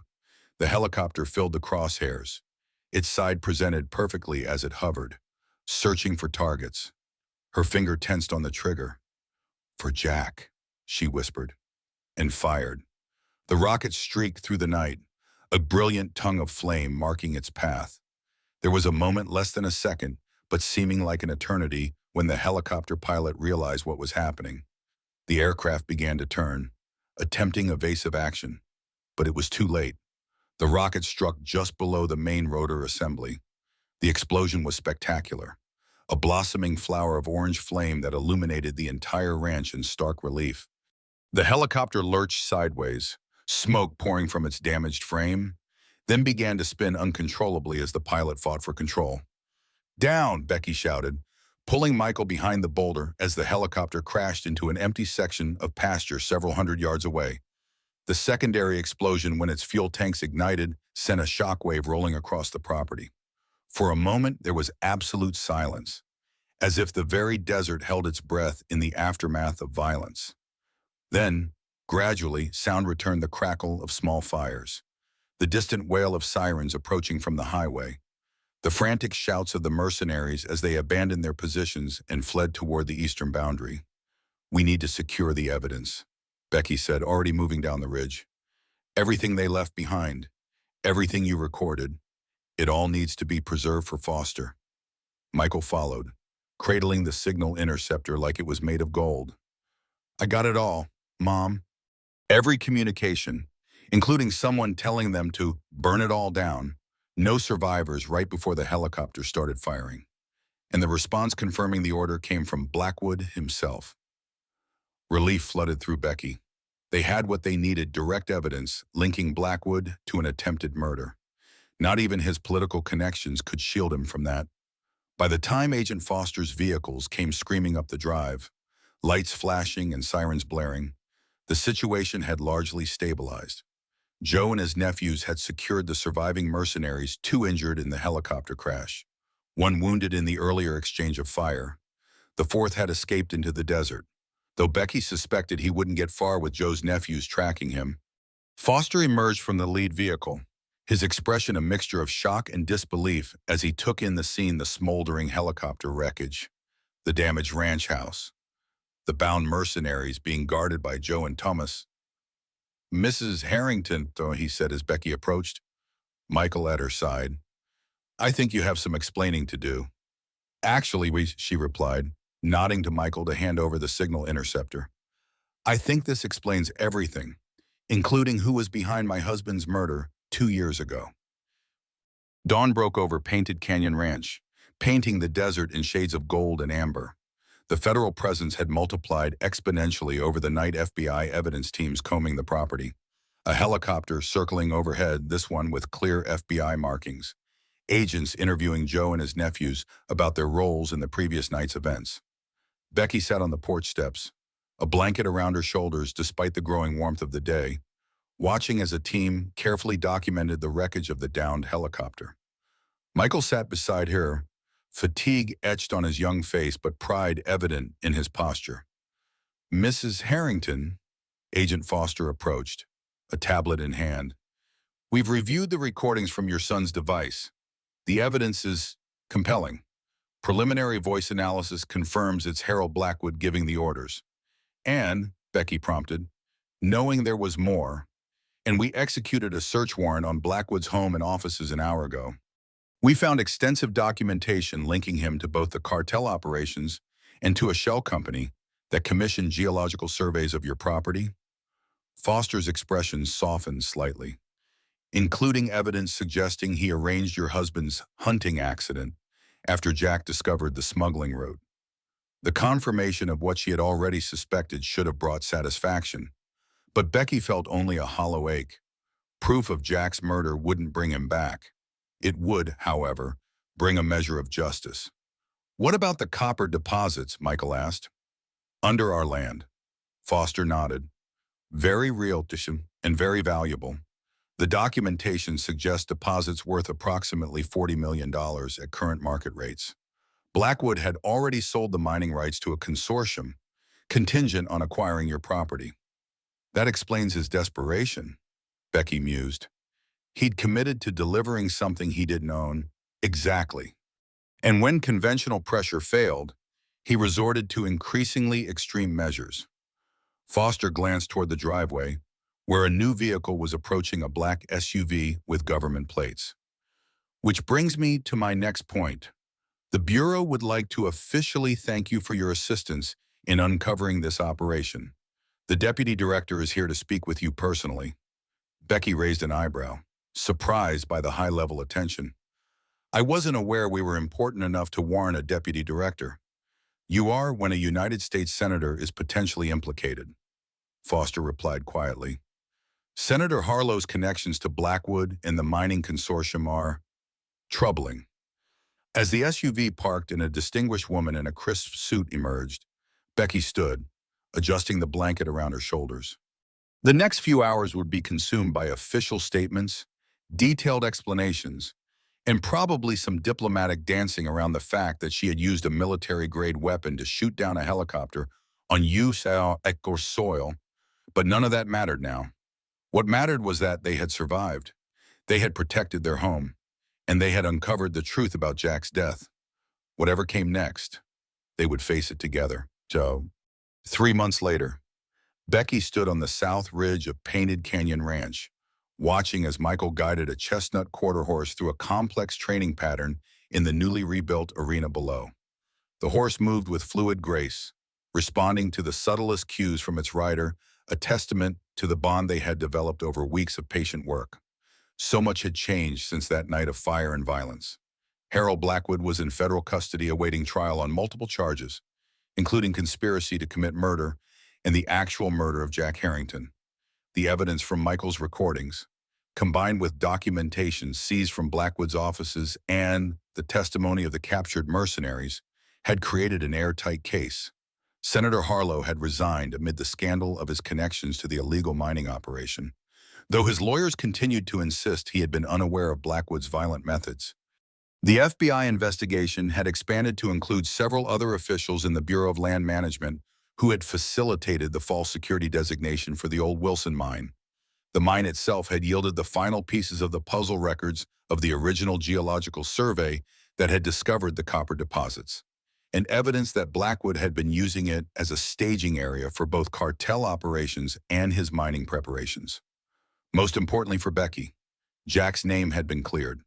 The official record now reflected what she had always known, that he had been murdered for discovering criminal activity on their land, not killed in a random hunting accident. The ranch house had been repaired. The damage from the helicopter's strafing run erased through weeks of dedicated work. The only visible reminder of that night was a new memorial Jack had constructed on the spot where the helicopter had crashed, a simple stone marker bearing the Apache words for justice returns. Joe Running Bear approached, his steps nearly silent despite his age. "The boy has his father's touch with the horses," he observed, nodding toward Michael in the arena below. "And his grandfather's patience," Becky added with a smile. "He's decided to defer Stanford for a year. Wants to help me establish the rehabilitation program." The program had been Michael's idea, using their experience with difficult horses to create a formal rehabilitation center for traumatized and abused equines. It was still in its early stages, but already they had 3 horses besides a chestnut, each making progress under their careful guidance. "A good decision," Joe nodded approvingly. "The university will still be there, the healing that happens here. Now that cannot wait." Becky understood his meaning went beyond the horses. The land itself was healing from the violations it had endured, and so were she and Michael. The work with the horses was part of that process, a way of transforming trauma into purpose, pain into growth. "The copper," Joe asked, changing the subject. "The men in suits are gone." For now, Becky had spent weeks navigating a complex legal landscape regarding the mineral rights to her property. The deposits were real and valuable, but after everything that had happened, she was reluctant to allow any mining operation on her land. "We've filed for a conservation easement that would prevent large-scale mining. It's still being processed, but Foster thinks it will be approved, especially given the circumstances. And the money such mining would bring." Joe's question held no judgment, merely curiosity. "There are other ways to sustain this land," Becky replied, watching as Michael dismounted and rewarded the chestnut with an apple from his pocket. "Ways that honor what it is, not just what lies beneath it." Joe's weathered face creased in a smile. "Your grandfather would be proud. He always said the true value of the land was in its spirit, not in what could be taken from it." They stood in companionable silence, watching as the sun began its descent toward the western mountains. The desert was transitioning into evening, golden lights softening the harsh contours of rock and cactus, painting the landscape in warm amber hues. "There will be others, you know," Joe said finally. "Not Blackwood, perhaps, but others who see only the wealth to be extracted, not the value of what already exists." "I know," Becky acknowledged, "but we'll be ready. This land has taught us how to defend it." As if on cue, a red-tailed hawk soared overhead, its cry piercing the evening air, a sound that had echoed across these canyons for centuries before human conflicts and would continue long after. It was a reminder of the eternal cycles of the desert, of life's persistence in the face of hardship. Michael appeared at the base of the ridge, waving up at them. "Mom, the new mayor is ready for you to work with her." Becky raised a hand in acknowledgement. "Duty calls." she told Joe with a smile. Will you stay for dinner? Not tonight. The reservation council meets at sundown. Joe's eyes twinkled. They're considering my proposal to revive some of the old training for the young people. Seems recent events have reminded everyone of the value of traditional knowledge. As Joe departed in his ancient pickup truck, Becky made her way down to the arena, where Michael waited with a nervous bay mare, one of their newest rehabilitation cases. The horse had been rescued from an abusive situation, her trust in humans all but destroyed by cruelty and neglect. She's still skittish, Michael reported, but she took an apple from my hand today. Progress. Progress, Becky agreed, approaching slowly with her hand extended, palm up. The mare's ears flicked nervously, but she didn't retreat. That's it, girl. No one's going to hurt you here. As she made contact, the lightest touch on the mare's velvet muzzle, Becky felt the familiar connection that had defined her relationship with horses since childhood. The wordless communication, the building of trust, the mutual respect between two beings from different worlds. It was the same connection her Apache ancestors had cultivated with this harsh but beautiful land, the same bond Jack had formed with the wilderness he'd loved so fiercely. In that moment of touch, Becky felt them all generations of her family, the long line of defenders and caretakers who had understood that true strength came not from domination, but from partnership. The mare snorted softly, then lowered her head slightly, a small gesture of acceptance that meant more than any words could convey. See, Michael said, his voice quiet with reverence for the moment. She knows she's home. Becky smiled, stroking the mare's neck as the sun cast long shadows across Painted Canyon Ranch. Home. After all they had endured, all they had fought for, that simple word contained universes of meaning. This land, with its copper-rich soil and unforgiving beauty, had been contested ground coveted by cartels, bankers, politicians, and mercenaries. But to Becky and Michael, it was simply home, and they had proven, beyond any doubt, that this was one piece of earth that would not be taken from those who truly belonged to it. As twilight deepened into night, Becky led the mare back to her stall, took one last look at the stars emerging above the mountains, and headed toward the warm lights of the ranch house. Tomorrow would bring new challenges, new horses to heel, perhaps even new threats to face. But tonight, in this moment, Painted Canyon Ranch stood peaceful and protected, a testament to one woman's determination, one family's courage, and the enduring power of connections that ran deeper than blood, older than memory, and stronger than any force that might come against them. The lone ranch widow had fought back, and she had won. The sun rises over Painted Canyon Ranch, gilding the bullet-scarred walls and healing earth. What began as one woman's desperate stand became something greater, a reckoning long overdue. They came with helicopters and mercenaries, with political connections and cartel backing. They believed 1,800 acres of copper-rich soil was theirs for the taking. They were wrong. Rebecca Harrington walks the fence line now, her son beside her, their shadows stretching across land that has absorbed blood, both innocent and guilty. Justice arrived late for her husband, but it arrived nonetheless. The old Apache saying proves true once more. The land remembers who defended it. Some will call what happened here a tragedy, others, a triumph.